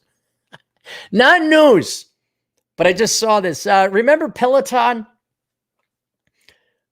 It showed a woman daring to be thin and attractive for her husband. And he got her the Peloton, and she was thankful. And she took pictures. Anyway, I'll admit it was a little schmaltzy. And everyone got sand in their vaginas over that. And how dare women be attractive for their husbands? And how dare? And they kept showing those. They showed those rat bastard fat shaming people at Peloton, and they talked about it. They shared it. So I had to look that up. When that occurred. That occurred in December of 2019. And in December of 2019, the share price of Peloton was in the low 30s. I don't know what day it dropped, but it was in the low 30s. Anyone want to guess what the share price today of Peloton is? It is more than double that. It has gone up in half a year, 7 months. It's gone up to $64 a share. So you all think, we're going to get... Look, any news is good news. Any media. Remember when I was like public enemy number one? Because I wrote an article saying I'm not going to go see Mad Max because it was a feminist movie. And they were going to pillory me and everything else. Do you know what happened to my subscribership, my reading audience over that week? I gained 20% of my subscribers. My subscribership went up 20%. That is amazing. That's like 3 years of subscribers in 1 week. You want to be sensational. You want to be controversial. I'm not saying that if you are a journalist, you write brown journalism or just write saucy pieces. But if all of a sudden the world hates you and they're writing about you, you're making headlines, you capitalize on that. You say, yep, Aaronclarey, not Cleary. That's the people who knew how to spell the name when they came from Ireland. My forefathers couldn't spell for shit. They had Clarey because they didn't know jack. All right. So that was good. That's one for us. A little bit of good news. What else? I don't know. I don't want to do the bad news. I just don't want to do the bad news. Here we go. Let's go to Van Horn, Texas, the local news. You guys like local news? The happy news. I found this is interesting. We were talking about bears. Now we're going to talk about insects and spiders. This is from the Van Horn Advocate. Atham, look it up. Nature notes. Scorpion stings and spider bites in West Texas. Like, hey, scorpions. I know scorpions. A picture of a black widow here. There's an old saying that everything in Texas either sticks, pricks, stings, or bites. It's an exaggeration, but West Texas has a bunch of single moms. Okay. But West Texas is a thorny land, and from cacti to tarantulas, our region's iconic inhabitants tend to have a certain edge to them. For many, it's part of the region's appeal. Bites and stings from spiders and scorpions generally aren't a serious hazard here, but these creatures could trigger a visceral fear, and we can't help but wonder about them. Dr. Sarah Watkins is a professor at El Paso's Texas Tech's University Health Sciences Center. From the medical vintage, she is the source on all things creepy crawly. I have always been interested in toxicology, Watkins said. I like bugs and drugs. In addition to teaching and ER work, Watkins is a toxicologist with the West Texas Regional Poison Center, which has a 24-hour hotline for poison concerns, including envenomations. She knows bites and stings. Scorpions are found on every continent but Antarctica. I did not know that. But they're desert specialists, and scorpion diversity is greatest in arid places. West Texas is home to at least 17 species. None of those natives pose a threat. Why do I have in the Southern Command the most poisonous ones then? Why did they go there? Why? Why me? We expect them to cause some pains, Watkins said. They might just cause a little bit of local swelling or redness, but usually these can be managed at home with ice and over-the-counter pain medications such as ibuprofen, acetaminophen. Really, most people just do fine. The Southwest, however, is not without its truly dangerous scorpion. Native to the Sonoran Desert, the Arizona bark scorpion is the continent's most venomous scorpion, and they all like to party in Cappy's Southern Command backyard. An effective anti-venom is now available. In the 1980s, the creature claimed some 800 lives in northern Mexico, and I read about that. There was like an outbreak or something, or northern Mexicans, they came up with a new sport called Let's Roll Around in the Bush at dusk. That was they wanted to do that, and then 800 people died. Young children typically suffer the worst effects, and those effects, Watkins said, are unmistakable. They can resemble a seizure as victims lose control of their arms, legs, and eye movements and foam at the mouth. When I read that, I was just like, I am going to war. And that's when I spent like a good week just weaponizing the house. Watkins previously worked in Tucson, where bark scorpion stings aren't uncommon in summer months, but in August of 28, a cluster of the scorpions was found in El Paso, and a 4-year-old child was hospitalized after a sting. How did they get there? Here, they tell us. The scorpions may have hitched a ride from Arizona on a vehicle. They often live at the base of palm trees and may have arrived via landscape plants. This happened in Vegas. They did not have them, and then they brought in a bunch of palm trees from Phoenix, and now they're all over the place in Vegas. An El Paso hospital now stocks the anti-venom, tan, and very small. These scorpions are difficult to detect. They may have gained a foothold here, but they're not widespread. Watkins said people often contact the poison center with something they suspect is a spider bite. In most cases, it's a cut or a scrape that's become infected by the bacteria that lives on every person's skin. But there's little room for doubt if it's the bite of a black widow's. These spiders are found throughout the United States, but the Western variety is very common here. Jet black with an hourglass, red-shaped marks on their abdomens. The females do the biting. No, really? Well, yeah, it's just so coincidental. Fatalities are extremely rare, but divorce and losing half your assets aren't. Oh, no. Fatalities are extremely rare, but the bites hurt. It's very painful, right away, Watkins said. Sometimes you have just local pain in the area, but it's pretty common to have pain and muscle spasms and cramps even farther from the bite site. Some unlucky people get cramping pain throughout their body. A lot of times people do end up coming to the hospital because of how severe the pain is. Black widows are often found in summer months near homes, in garages, or wood piles. Their webs are distinctive for their messy, disorganized appearance. Watkins said webs near homes should be removed carefully. The brown recluse spider. This is the bad one. This is the one where the venom just eats away your skin. Lexosceles reclusa has a bad reputation. Its bite can, in rare cases, cause necrosis or skin death. Less dangerous spiders of the same genus live in the Chihuahuan Desert, and while the true recluse prefers wetter climes, Midland Odessa is the southern western edge of its range. With any recluse bite, medical attention is prudent. Tarantulas, of course, are a fixture here. They're big spiders with big fangs. Their bites are painful, but they aren't a concern medically. Watkins says that she's never had to treat a tarantula bite. Yeah, they're big and scary and cuddly. Stinging and biting are a last defense, and all these creatures would rather avoid than envenomate us.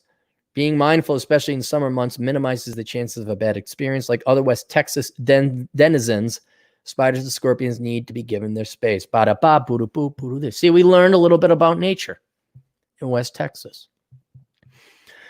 Hang on, let me get there we go. Also from the Van Horn Advocate, more creatures, more nature, increased bear activity observed in the Trans-Pecos region. I did not know bears were that far south. Austin, once considered to be extinct in Texas, black bears have steadily recolonized the Big Bend region. That's all the way at the border. I didn't know bears went that far south. And other areas of West and Southwest Texas since the last decade of the 20th century. The natural restoration of populations in West Texas has recently resulted in bears being spotted in more populated areas. Texas Park and Wildlife Department biologists say the dry spring weather conditions have left bears on the move in search for food, leading to an increase in sightings in the area. There's been a flurry. Bears are they're picturing they're acting like, butterflies flurry. Just seeing bears being very light on their toes, flurrying about. There's been a flurry of bear activity in the Trans-Pecos region. Reports of black bears wandering into Fort Davis, Alpine, and Fort Stockton were received this past week, and Wednesday, Friday, and Saturday, respectively, said Michael Janis, Trans-Pecos district leader. So there's an area, it's a district, and it needs to be led. The trees will not grow on their own. The bears will not flurry without Michael Janis. Bears have an excellent sense of smell, and much of their behavior is driven by their appetite. These natural characteristics can, however, become a problem when bears find an easy meal from a human-related source, such as garbage, pet food, or corn from a deer feeder. If over time a bear continually finds food around humans, it can become habituated, losing its fear of people and creating a potentially dangerous situation. TPW biologists say education is the best way to prevent human-bear conflicts. We need a master's degree in human-bear conflict prevention. All you ladies from the suburbs who want to protect the bears and you can go do that. And then we'll spend cumulatively $100 million on your degrees, and then you'll be demanding we bail you out anyway. And also, prevention is worth a pound of cure when it comes to preventing conflicts with bears, said Janice. Residents in areas where bears have been spotted should secure anything that could be potentially attractant. Could be a potential attractant. Residents can also choose to invest in bear-proof garbage dumpsters, a recourse that many communities in Western United States have deployed to reduce or prevent bear encounters. Double bagging garbage to reduce orders and keeping bags in a secure location until the morning of trash pickup are also encouraged practices. Similarly, TPW biologists recommend feeding pets inside or limiting pet food proportions to an amount that can be consumed completely at each feeding. Particularly, look how managed they have you down. Look how detailed they have everything. They can tell you to do everything, including how much and where to feed little Rover. I'm leaving. By the way, I'm leaving. We'll get to it. I'll get to the story I wanted to tell you because I'm leaving. I'm leaving the United States. Not today, not tomorrow, but I am committed. I'll tell you the story.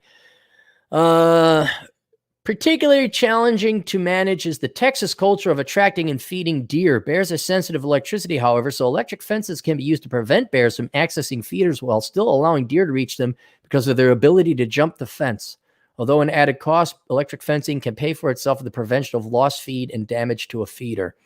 Black bears are currently a protected species in Texas. If you see a bear, please stay away and do not attempt to feed it. If you're in an urban or developed area, notify your local police or sheriff dispatch immediately and request that they contact the local Texas Parks and Wildlife Game Warden.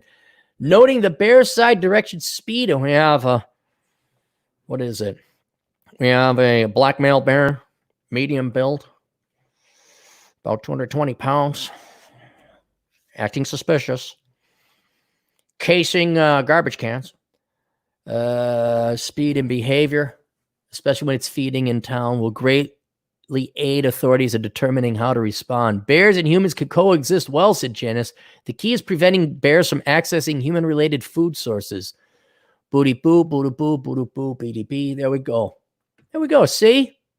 Not Corona news. Not the COVID thing. And now our governor in Minnesota, Tim Walz is his name. They may now start, like, oh, we better crack down again. They may have another crackdown. Boo boo boo. We got any super chats here. M2PG4, $9.99. You promised me a coffee store. I'm getting there. Get your coffee story. Well, be strong. Restaurants every fully bounce back. Yeah. When we open up the fucking states again. When we say, hey, are you sick or ill? Do you have a pre-existing condition? Are you old? Are you frail? Don't go out. Everybody else, please go and have fun. Oh, and those COVID parties, those COVID challenge parties, those weren't fake. Those are real. A couple articles have been written about it. And okay, all right. We are putting you in timeout because there we go. Guys, I don't have a lot of rules for the chat room. Don't say blah, blah, blah, enter, pull, da, da, da, and this. Enter, post. Da, da, da, da. Boom. You do that, I have to put you in timeout because you're bumping down people who are paying money. Okay? I may have lost a super chat here. All right, I'll tell you my coffee story. All right, hang on. I have to, I'm putting together a seminar on a topic I have to do. And I'm going to, all right, pearl clutchers, fraggy vaggies out there, all you fraggy vaggies, okay, you may want to leave now.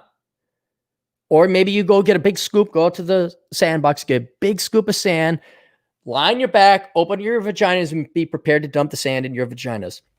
I'm putting together a seminar that I'm going to charge as much fucking money as I possibly can for it. Yeah, I know. Okay, dump it in, clutch your pearls, make your posts, and tell everyone how Aaron's trying to make money. Oh my God.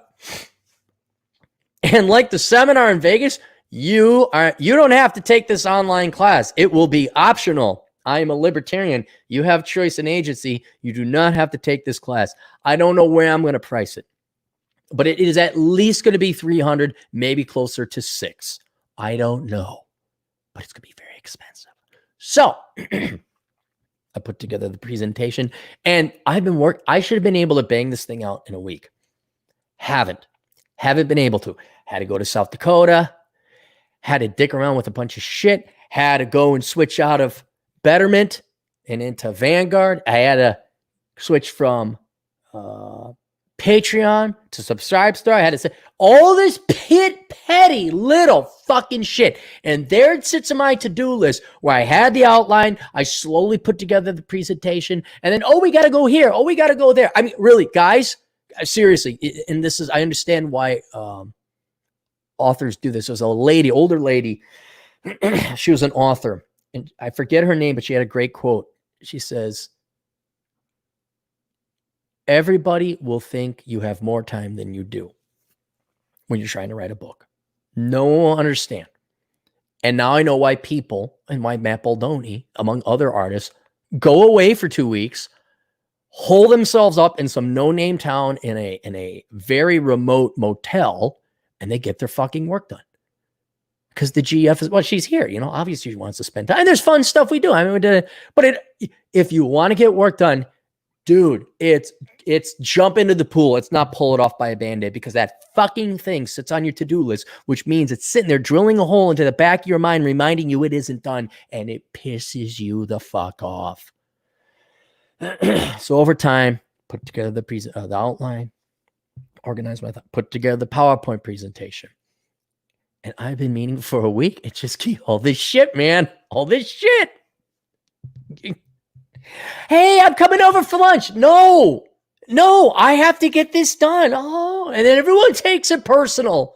Don't you like us anymore? And they never make the connection. Hey, isn't it kind of impressive Cappy has his house paid off and he could do all this shit and leave for months at a time? Isn't it amazing? Cappy writes books within 4 months and they're multiple hundred pages. It's just, I know everybody's on the assembly line.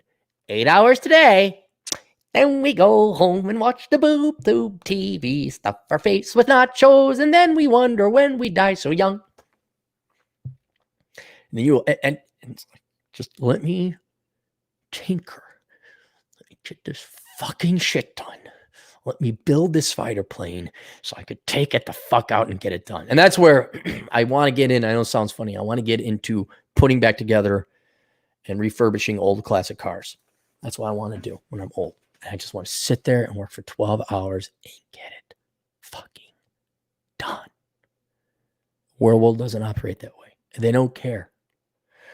And it's not nothing wrong. Obviously, you want to go get food, spend time with loved ones, have fun, and you got regular work to do. But now I know why authors go, I'm leaving for 2 weeks to get shit done. So I can do a 20-hour workday and be left the fuck alone. Because in that one day, it's only one day, you will get a month's worth of work done because it's uninterrupted. It just can get exponential efficiency. So I had to go. The GF and her buddy were going to go do a long ass bike ride, which meant a lot of fucking time. Lots of fucking time alone to do my fucking work and secure my fucking future. You work too much. Aaron, dude, man, chill out. You work too much. Oh, is that why you guys don't have any savings for retirement and you still have a car payment and an SUV payment and a mortgage payment and you don't have a plan B to escape the United States in case they turn into Marxist fucking Nazis? I just want to make sure that was you guys. So I got all this time.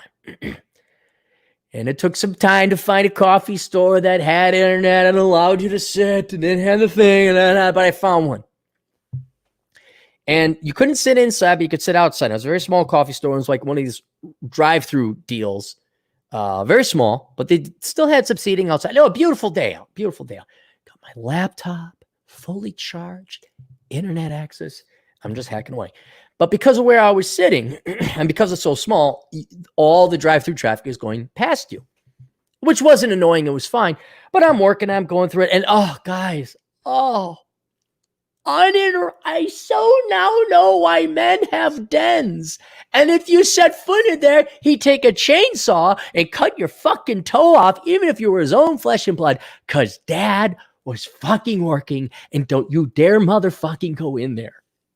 He was making wealth. He was securing the future for himself and the family. It's just like, and I was just, so good. So good. Just banging away. And I'm going through my presentation. I'm rehearsing in my mind. I'm taking notes. I got to make a change there. This slide doesn't go into that slide reel. I'm going to add another slide. Got all the and now I'm ready to go and rehearse. I'm thinking by the end of this week, I'll have it recorded and maybe even up and available for an egregious fee.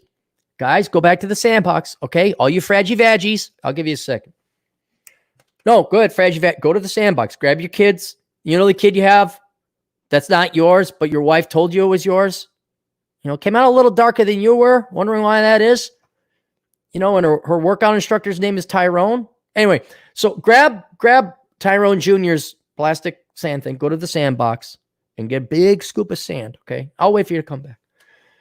Tall and tan and young and lovely, the frag vag on my channels go trolling and they're upset that they can't make the money. And I say, All right, come back on your back, spread your legs, open up your vagina, count of 3. 1, 2, 3, pour. Okay. I'm going to charge as much fucking money as I can possible for this. So I might be making money pretty soon too, which is awesome. And this project, which has lasted a month and a half, it's because I just keep getting shit in the way. Got to fix the truck. Oh, the rear view mirror fell off. Hey, starter didn't work. Hey. So this one It's like this cancerous tumor I finally am able to unlodge from my body. This will be done. So I'm in great mood. Well, sitting there for several hours, you get a real good view of society because you get to see everyone's driving through. Saw 3 cops come through. I'm like, holy cow, this must be the place. If cops go there, it's good. Because they're the ones that got a sample on it. I'm like, okay, this must be pretty good. And I was just looking at everyone driving through, and I'm done. I was pretty sure I was gonna like have a plan B and get out of the United States. I've always had that. You know, it's good not to be reliant on one country. I'm so convinced now. And it is not because of the riots or the COVID response or anything like that, or Black Lives Matter, though that certainly has added to it. But I just looked at this cross section of America go through, and what I realized is you got to get out of what America maybe was in your life, like in the 80s, or what you think it should be in an ideal world, like what your country doesn't have to be the United States, but what your country should be in the ideal world. I'd imagine, Cuba in the 50s was kind of a fun place to be. Maybe, I don't know. And you got to look at what your country is. And again, this has, I know the left always forces traits into the conversation because they need to divide us along our traits. This has nothing to do with traits. I mean, be you yellow, black, or white, you or children is inside. Every American is a fucking piece of shit. I'm just looking at everybody go by. All the colors of everybody. They're all losers. All fucking losers. There's the soccer mom with the brand new BMW luxury SUV. And she has Black Lives Matter, all the virtue signaling, coexist bumper sticker. I'm like, bitch, what the fuck? Right? These people want your fucking money. And they're going to take it from you because you have the money. Coincidentally, you happen to be white as well. It's just this virtue signaling dog rolling on the back. See, I'm a good person. I'm a good person. It's like, fuck you. Then there was it was in North St. Paul, which is actually a pretty good cross section of the not necessarily the metro. It's far enough out, you'll get some rural folk in there, but it's kind of the trailer trash community of the Twin Cities. Not as much as Anoka. I have to look it up, but there's still some white trash out there. And sure enough, here comes this fat gal with a tattoo on her arm, and she was in this like a 2004 Monte Carlo, and it was rusting. You know, the Chevy Cavaliers have all shit the bed now. Those are all gunned. Your Pontiac Sunfires are all in the junkyard. They have run there. And now your degenerate female trailer trash is driving the old Monte Carlos or whatever. And sure enough, had a big ass smelling thing in the car. What are they called? A fragrance thing. She was overweight, had the tattoo, and you could kind of hear what they ordered. And sure enough, she just orders like the double sugar cream latte with whipped cream and cherries on top. Then you see the the douchebag white guy blasting his gangster rap on, but the car is such a piece of shit that it's not good sounding bass. It's vibration, because the car speakers were stock and they weren't made for that. And he has to turn it down to order whatever the heck he was getting. Then came in the SUV of fat chicks. And then there was more fat chicks. And there was more fat chicks. There was a cop. She was kind of in shape, but she wasn't really pretty. And then there were more fat chicks. And then I realized not once in the entire 3 hours I was there was an attractive woman. And I just kind of sat there and looked, and just loser after loser. Oh, and the bumper sticker, because Minnesota. Oh, yes, the coexist and the Bernie and whatever else. And I just looked and I realized not only do I hate most of these people, if they just happen to go away and never be found again, I'd be okay with that. And I realized these are Americans. I'm not sitting downtown Minneapolis where it's going to be ranked Marxist socialist. I'm not sitting out in the rural area Where's all your who dang diggly do dang diggly doos? I was like, just like a cross section of the United States. And I'm looking at, I'm like, you're all losers. Yeah. And what really got to me is the obesity. I think that was the number one thing. I mean, there's a zillion, we had a menu of problems you could choose from. But what got me is like, you're all fat, the men and the women, but especially the women. And I don't know what it is. Aside, well, I know what it is. I don't like seeing fat people. I don't like, it's not, and yeah, I understand there's going to be fat people, but does everyone have to be fat? I was at Walmart the other day. Well, there's your problem. I know. But I'm looking around. I'm like, is anyone healthy? Is anyone thin or not obese or morbidly obese? Is everyone a fucking loser? Does everyone have more kids they can afford? Does everyone, like, now I understand driving a piece of shit, but I drive a piece of shit because I choose to. These people, I went to get oh gosh, I mean, just another one. Had to get a new phone. And they immediately say, oh, well, we have a payment plan. I'm like, I'll just pay the $250. There's a phone for $1,400 fucking dollars. 14. I could buy, I've bought 3 cars with less than $1,400. And I said, no, I'm just going to pay cash.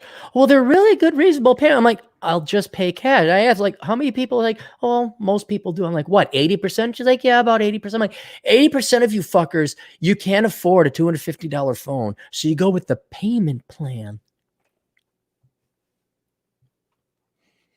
You are not the World War II generation. You're not even the hardworking blue-collar Democrat of the 80s who didn't like Reagan because the suits were always doing what. You guys are fucking losers. Americans, the vast majority, not even Republican or Democrat, you're fucking losers. I don't have any pride in the American people. I'm like, I'm physically revolted by most, or repulsed, whatever. I'm like, what?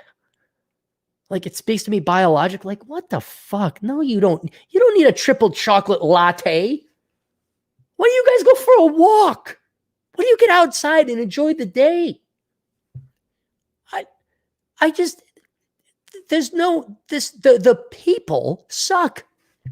Oh, it's already a misanthrope. I'm like, oh, at least they're cultured. No. That's all history, man. That's all history.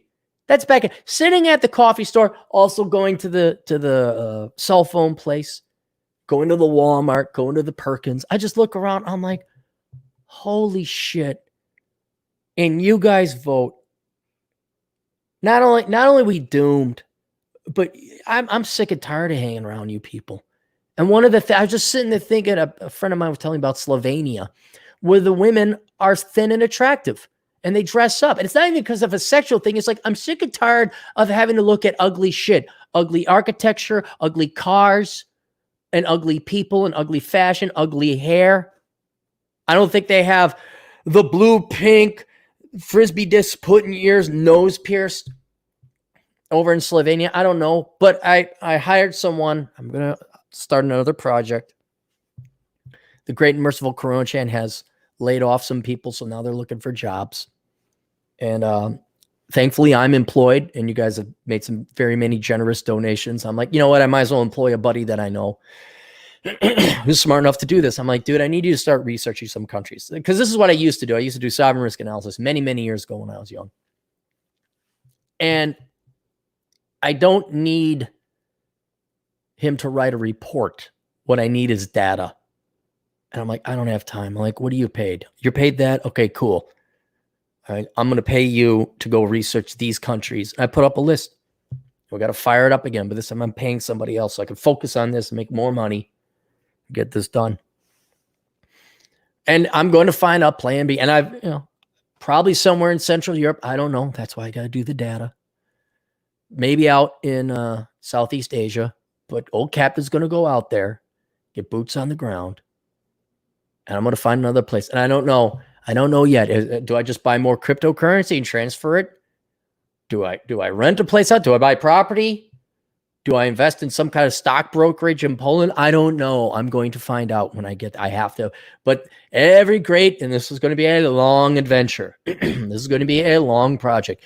Every great adventure starts with the first step. I'm like, I don't have time. And this prompted me to take that step. Basically the trash that drove through. And this is average. This is average. Like if you could afford a coffee store, you're not exactly poor. I mean, if you're really destitute and poor, you're not going and spending $2-3 on a shot of espresso or a coffee. Of course, then maybe I'm wrong. Maybe you just all got your Trump bucks and your unemployment, and you go, let's get a $5 double chocolate mocha caramel whipped cream latte. I took the stairs, so it's all right. I'm just looking at him like, fuck you people. Fuck you, you worthless fucking people. Because you're not going to, I got to worry about when I'm 65 and incontinent. And like, is the electricity going to be on? You know, what if I can't get out to fix the electrical array? What if I'm not in good health? I got to rely on you dipshits. I got to rely on CNAs to come wipe my ass. Oh, fuck no. Fuck no. What about my 50s? You know what? I don't think I want to be around here when I'm in my 50s. And what we have now is turned up to 15 about how everything's my fault because of the color of my skin and the fact I got a dick. Right. And a lot of people who happen to be of my same race and color are like, we're so bad. We're so guilty. Excuse me. What's this we shit? Okay. I'm not rolling on my back. You go fuck yourself. Among the fact that it might be as high as 40% of the reason I'm sick and tired of looking at ugly fucking Slavic people. I'm not saying everything's got to be a beauty pageant. I'm not even talking to gals. I'm sick and tired of seeing people with tattoos on their faces. I'm sick and tired of looking at marred and mutilated people. Remember in the olden days, you weren't even there, but in the old, you see pictures, people, if they went out in public, they put on their Sunday best. They at least had the courtesy and etiquette to consider others. They had the decorum to say, I'm going out in public and I should be presentable and I shouldn't make myself an eyesore to other people. Oh, that's long gone. That is long gone. Even back in the way back in the before time in the 90s, it was occasional. Not common, but occasional. A girl would wear a dress to her college class. I remember me and a buddy of mine were a student, but other guys too. We dress up a little bit for our first day of class, put on some khakis, a nice shirt, and a buddy of mine put on a tie. Even I would dress up a little bit. That's dumb. That's pointless now. And that lasted a day. And you're like, oh, okay. Well, I guess not. But they would wear dresses. They would be feminine. Men would present themselves in a gentlemanly manner. And now it's just like, what? You're doing it on purpose? Hey, congratulations, you're winning. You're successful. You're making people physically repulsed. You've evoked a response of disgust. Good for you. You got to show. Good. You're showing people. Yeah, I'm going to show them. I'm going to mar my body, make myself look ugly. I'm going to get. Maybe they're not doing it consciously, but there's like a subconscious where I'm going to show them. I'm going to be fat. I'm going to make them. I'm like, fine. You did it. Congratulations. I don't know whose money you're going to live off of, but I'm getting the fuck out of here. Or at least a plan B. At least a plan B. So that's it. There's your coffee story, M2 PG4. Cappy that prompted me to like, okay, this is a project. Now I'm going to lay down some money. If you'd like the results of my research, you can pay me. Sorry, guys, go back to go grab Jamal Jr.'s little plastic thing. Go back to the sandbox on your back. Spread legs, pour in. Sibyl for 5 Australian dollars. Zombie apocalypse fantasy and unconscious wish to be free of fat people. It's not even taxes. That's the other thing. It's not even necessarily economic freedom. Because like Dubai is on the list. And I don't think you're allowed to have guns. And they're very strict. You know, Singapore is also very strict, culturally speaking. What I'm just going for is a country that it's stable. It has its shit together. Like I can go there and the culture and the people have respect. They can behave. I mean, here's a perfect example. The idiot Ethiopians that went on the bridge. And Lord knows they're probably joined by a bunch of SJWs because it was right by the U of M campus. All right. So it's not just, but it's disproportionately Ethiopians because a famous singer got killed in Ethiopia. I thought, like, what? Did he get killed by a cop here in Minneapolis? No. Literally across the world, a famous Ethiopian singer got killed. Now, shouldn't have gotten killed, but these people are so stupid and so disrespectful of society and the new host country they've come to. They go to 35. This is the one that collapsed, by the way, a main artery, and they shut down the bridge. They shut down the interstate to protest that. Why don't you go to Ethiopia and protest the people that killed them? Why are you taking it out on the country and the people and the citizens that were kind enough to let you come here? Not to mention your own people who presumably live here like to get, what are you doing? And what we have, this is what happens when you don't spank society. This is what happens when you don't spank children. I've drawn the parallel before, right? The only difference between someone who lives in the ghetto or the barrio or the trailer park and has everything paid for by the government and a privileged little white suburbanite princess that has everything paid for by daddy is the amount, okay? Daddy obviously gives his daughter more because there's only one kid. The the taxpayers give all the welfare recipients. Not as much money, obviously not, but you get free food, clothing, shelter. You don't have to work. And then you get a whole big dose of, it's the evil, evil rich people that did this to you. It's society. It's this and that. And both groups, even though from disparate economic classes, are essentially spoiled little rotten children. And they do not know how to behave themselves in public. And now you have full-grown adults shutting down highways, burning down houses and restaurants and buildings and things like that. That's zombies. Those are zombies. Those are NPCs. It's too late. You spent 3-4 decades bringing up this generation of NPCs. You're not going to talk them out of it, right? But you now have a percentage of the population that cannot function as responsible adults. Fuck your politics. Fuck it. Okay, yeah, you have every right to protest. Why are you shutting down a highway? Why are you burning shit down? I want to go to where mature adults are. I don't care if they're Muslim. I don't care if they're Asian. I don't care, Malaysia and Indonesia, they're Muslim. I wonder about Singapore. Probably. Singapore's right there on the tip. Are people let me ask you this. Are people shitting in the streets? Shitting in the streets in Seattle and Portland. Shitting in the streets. Da da da da da. Sweet feces. Sweet feces. There are feces everywhere. You have full-grown adult people with college degrees, mind you, shitting in your streets. Fuck you. Fuck you. Oh, I can't chew gum in Singapore? I can't drink in Dubai?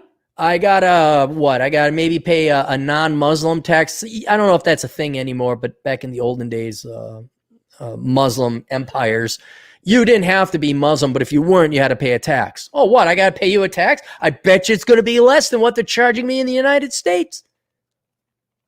And you keep the roads clean and everyone is like functional. It's a stable society. You don't let people, the second somebody throws a Molotov cocktail, you're on that fucker's ass. Tell me more. South Korea. Okay, I don't speak Korean. I'm not going to be, you obviously discriminated against me. You don't like Westerners, or maybe you don't hate them, but you're polite. As long as I sit here in my little hut, my little condo, I don't commit no crimes. And I'm not going to date. I wouldn't even date like a Korean girl. I'm like, no, that's your guys' girls. I'm just here to get to death. And I pay for my things. And you keep it quiet and stable, my banking system, I can get my good food down there. Maybe I start to I have a penchant for dog. Maybe you make a good dog dish that I like to eat dog now. Fine. I'm not going to fuck the. And I wonder if I got a picture of not North Korea. Girls are definitely skinny there. Wonder if we did a screenshot of South Korea or Dubai. I wonder if people are dressed appropriately and they're not a bunch of fat, tatted up, frisbee plates in their ears, nose pierced, warthog slobs walking around looking like shit. I wonder if they actually have some etiquette and decorum. I wonder if they have some modesty and respect for the family. I wonder if they behave like adults. And it's just kind of like, oh, this might be nicer. Oh, but you got freedom to look like shit and then torch and burn shit down. A lot of freedom there. Yeah. Okay. Good for you. Have fun. You know, a buddy of mine's, there's a picture of some gal, or maybe a gal walked by. It was a long time ago. It was in Wyoming. My buddy Jerry says, that's why we go to war, son. He was an older guy. It was a good looking gal. I'm like, yeah, now it makes sense. That's why we go to war. That's why we get up. Boy, ain't no reason to go to war. Ain't any reason to get up and out of bed in the morning. I'm going to stay in. Geez, I wonder why guys look at porn. I wonder why fans only is a thing. It's just, I want to go to the public square. You know, you go to the town center and there's a cafe and I sit and people are dressed nice. They don't look like shit and they're not shitting in the streets. That's all I want. You know, is the tax rate 40%? Well, that's what it is in the United States. I can get that in Thailand. All right, here's your money. Here's your Thai baht. I've exchanged it for you. I need that courtesy. No, I'm just going to sit in my little condo. No, I'm not going to bother. Not going to bother anyone. Just going to, maybe I'll go fishing, pick up fishing. Very exotic fish you have here. And then when I die, here's some money. So you're not, the taxpayer doesn't take care and just turn my body into diamonds and give it to this person because they know what to do with it. And they're like, oh, okay, thank you very much, Mr. Clary. Okay, bye. Shit, I might even leave some money for the host country that's kind enough to let me be there. I'm just sick of looking at ugly people. I mean that both physically and mentally, psychologically, philosophically. I'm just sick and tired of looking at ugly people. All right, let's go through more of the super chats. All right, Juan. Clary, you missed my super chat. Well, what is it, Juan?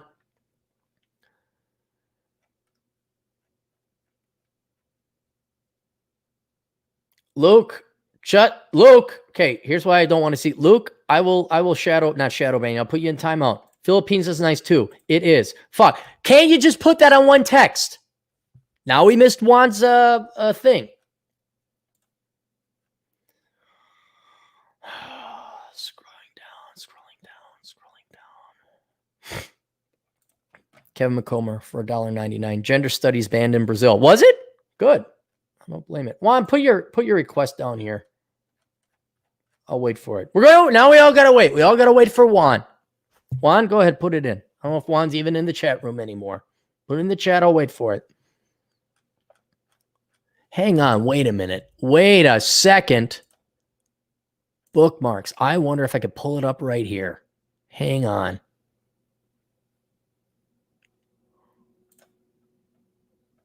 Is this it? Hang on. Give me a second, guys. Give me a second. That's what happens when you guys abuse the chat room. Log in? What the fuck? Here we go. I got it. Sybil, zombie apocalypse, fantasy. You're super. See all. I want to see these. Okay. So MGTOW Ghost Son for $2 US. Thank you for the good content. Work's a man's friend. Yeah, work is a man's friend. I don't know what I'd do without it. Mine's an asteroid. Juan Cabrera, I'll be doing a road trip to all 50 states. Is there any racist towns I should avoid? I'll also be doing some recon. I'll try doing this in 1 month. Yeah, the racist towns are San Francisco, New York, Minneapolis, Chicago, because they hate white people. You'll be fine. No, you'll be fine, Juan. I mean, look, as long as you're not a douche, you'll be okay. Now, I'll tell you this about Wyoming. They just hate people from out of town. Like, hey, literally, what are you doing here? I'm like, what do you mean? What am I live here. I work here. Fuck off. That's how you handle them. Better be careful. Some guys might show up at your apartment. I'm like, really? How fast do they run? Huh? I mean, how fast do they run? What are you talking about? I'm like, well, then they better be able to go faster than Mach 2 because that's what the bolts will be flying through the door at them. Fucking hicks. Yeah, Juan. All right, so I only missed Juan's. That was it. So there we go. Al Cortez for $173 for $5. City attorney in LA will not be prosecuting those arrested at the protest, and the city's inviting him to a discussion about race. No space. Yeah. Shitting in the streets. Where does socialism end? Shitting in the streets. Give them more money. Shitting in the streets. Sweet feces. Sweet feces. There is feces everywhere. Come on, every leftist. All right. Let me get to the other articles. This will be quick. We talked about Peloton. Here we go. You want to talk again? You want to learn to hate white people too. Lumber prices defied pandemic-related pressure to score nearly 60% quarterly gain. See, now, had I actually had the original builders start building my house would probably be done now. But both builders, white by the way, there's no race. Trust me, guys, the stupidity is universal. You go watch. It used to be in the day who drove slow in the left lane. What group of people? Old people and Asians. Now it's a free-for-all. Everyone's becoming a fucking idiot. But because the builders I had with the who dang diggly doos, they got a little bit of Wyoming in them. They took their sweet ass fucking time, finally get the right builder. Now, lumber prices up 60%. When COVID-19 entered the picture, the ensuing economic calamity shut down all sectors, including residential construction, and the uncertainty significantly disrupted the perception of future demand and consumption of lumber. I was hoping prices would go down. Canadian lumber shipments to the U.S. for the second quarter year were just down under 19%. So since we can't ship Canada lumber here, now that's why I'm paying 60% more for lumber. This is dumb. This is, again, why another reason not to be in the United States. It's not that like the people over in Poland are going to be any faster, but I think they might be because they remember communism. They're still hungry and they're not so spoiled rotten. They don't have the concept of hustle. Like, shit, we got to get, poverty. You remember the starvation times? Those suck. Let's make sure we don't. Oh, no. Americans have been on easy street. Been pampered little suburbanite princesses this entire time. And because now I have the mañana. Oh, dude, you think the Latinos got the mañana attitude? Nope. We got that here in the United States. We are kings of mañana now. Okay, we culturally appropriated that from you Latino. And you Latinos, last I checked, seem to be a lot of Mexicans out there on the new houses putting on pop. That's the roofing. It's like a machine gun. Like, damn, look at them go. So I'm wondering, I don't think you Mexicans are kings of mañana anymore. I think it's the Americans. It's a good old white tradesman like, who dang diggly dang. You gotta understand there's a different culture. No, you gotta understand I'm the one with the fucking money. If you want it, you're gonna go little hustle here. So now because of those two idiots, now I get to face 60% increase in lumber. I don't have to read it. We don't have to talk about it. It could be, you know what? It could be. I'm just like, yeah, you know what? I'll just sell the land. I'll take the money. I'll throw it in the S&P 500 or whatever index fund. And then old Cappy is just going to vagabond across the world, do some global reconnaissance. And, hey, I found this nice little town in Croatia. It's tucked away. It's no one knows I'm there. I got great internet. I learned the language. And then I said, I'm going to go down to the Adriatic and swim. They got sharks in the Adriatic, Mediterranean area there. Do they got that? And then about the time that Atham would have graduated in 2038, my house would have been built. Just in time for President Ocasio-Cortez to nationalize all houses that are worth more than $30. We talked about people shutting down the highway. Here we go. There's 3 stories, some of which have hit the news recently. Start with this one. Amber Heard allegedly threw a haymaker at Johnny Depp after he lost $750 million. Now, I know this is the gossip column. This is the gossip show. This is where we're all talking about gossip, but there's an overall point. Johnny Depp on Monday claimed then wife Amber Heard hit him with a haymaker punch the same night someone pooped in his bed. Hours after he found out he had lost a staggering $750 million. Since Pirates of the Caribbean 2 and 3, I had... And this is ludicrous to have to state. It's quite embarrassing. Apparently, I had made $650 million to fit. I mean, how do you not know that? I would be on my finances like fly on shit. The 57-year-old star admitted in London's High Court. But on his wife's 30th birthday on April 2016, he had a bad meeting concerning his former business manager, who he told the court had stolen my money. I had not only lost $650 million, but I was $100 million in the hole because they had not paid the government my taxes at 17 years. Hey, Johnny, did you vote Democrat? Brad Pitt, did you vote Democrat? Oh, God. Man. Who are you hiring? Dude, for all of you rich Hollywood millionaires, hire Chad Elkins. He'll do your taxes for you. He'll keep you out of jail. He agreed he may have smoked cannabis between leaving very unpleasant and ugly meeting and It's a calming agent for me. Hurling a magnum bottle of champagne at his wife that night, pushing her to the floor again. Happy fucking birthday. On Monday, insisted Heard was the violent one, pointing to a secret recording she made. You fucking haymakered me. You came around to the bed to start fucking punching me, he said on the tape. He was just, okay. That's Johnny Depp. Robert De Niro, who I do like as an actor. Robert De Niro's finances suffered during coronavirus. Okay, because he has a movie production company, which obviously has been suffering. Estranged wife. I thought there was all these articles about his super young wife who was a black woman, and it's a kumbaya, and the handle demands $100,000 in payments. A lawyer for how do you super top rich actors like not squirrel away a couple tens of millions of dollars over the decades of life, over the decades of acting? A lawyer for Robert De Niro says the actor has been affected by coronavirus income on his finances, much like many Americans. Caroline Krauss, De Niro's lawyer, told USA Today the 76-year-old actor, 76-year-old. It's like John Cleese and Robin Williams.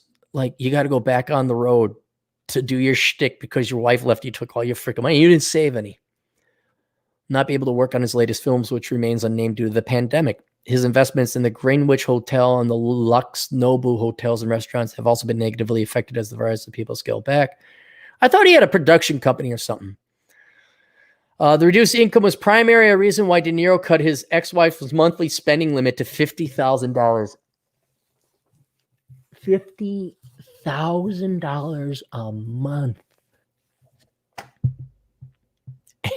But his estranged wife, Grace Hightower, asked the court for an emergency order to increase her American Express spending limit to $100,000 a month.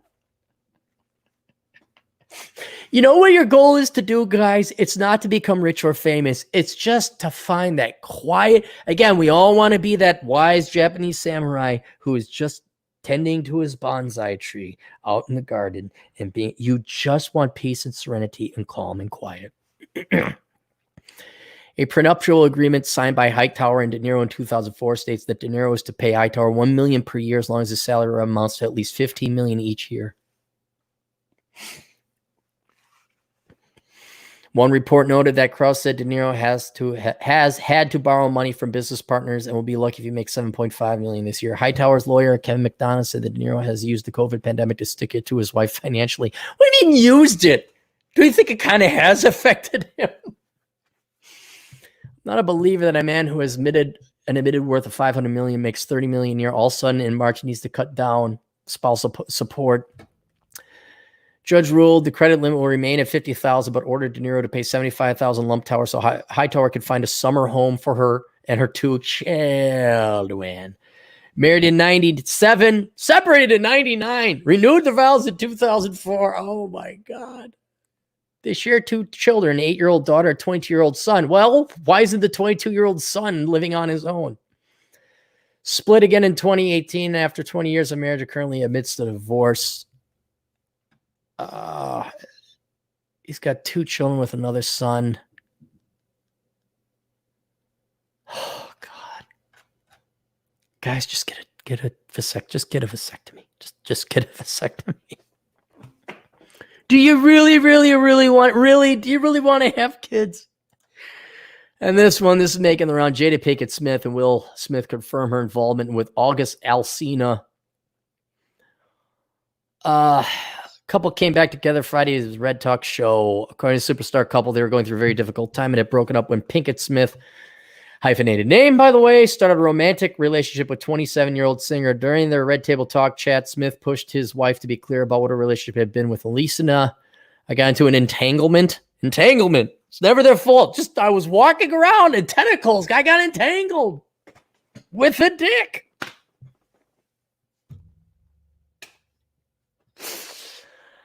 Oh, do the transformation, life partnership, blah, blah, blah, blah, gave me the blessing.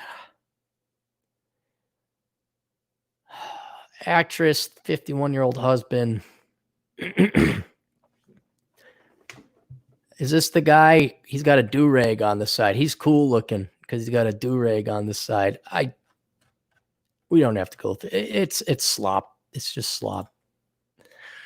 Guys, okay, you got Will Smith. Now, I'm old enough to remember, not Kid and Play. What was the rap group? Will Smith did rap. Okay, if you call it rap, it was rap-ish. He was French Prince of Bel-Air. Then he went on Independence Day. What is it? Omega Man. He was jacked. I mean, name someone bigger than Will Smith. I mean, he was an A-list celebrity. Johnny Depp, same thing. Robert De Niro back in the day. If these guys can't do it, what do you think your hope is? And these are gals who are older. These are gals like solid Gen X age, right? What do you think's going to happen with the pool of millennial and Gen Z women that have been brainwashed to hate you or to at least view you as an adversary? When, I don't hate, man. All right. I don't see you singing their praises either. You're not the 1950s grandma who, you're not Aunt B. Here's a question. Do you want to cook for a man? Okay, all right. Just think maybe you should stay home and raise your kids? No, but you don't hate men. You're not adversarial. You're 100% behind the guys, right? Did you ever say you don't need a man? Fish bicycle? Yeah, I don't know. Okay, just wondering. You ever say you need a career because what if the man leaves you? You can't rely on. Have you ever said you can't rely on a man? Yeah, what do you mean about that? These are just questions. They're just questions. Just asking you questions. You don't have to answer them. No one's putting a gun to your head. Hey, go out to the sandbox. Yeah, I just want to point out to you boys, it's not much like we were talking about before. The obesity, the marring of the face, the image. Dude, is there anything more mature and adult than getting married and raising a family? There is nothing more important than that. More requiring a mature adult to be there. You have to be a mother and a father. Well, men have to be, women have to be the mother. You have to be adults. Do you see a lot of adult behavior today in the younger generation? I don't mean kids that are like high school. I'm talking like your 30-somethings, your 20-somethings. Do you see any? They can't even support themselves. They want a student loan bailout. They burn shit down. They stand on interstates.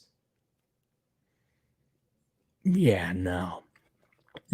And you have multi-million-dollar A-list celebrity. Yeah, now, Johnny Depp's an idiot for marrying crazy.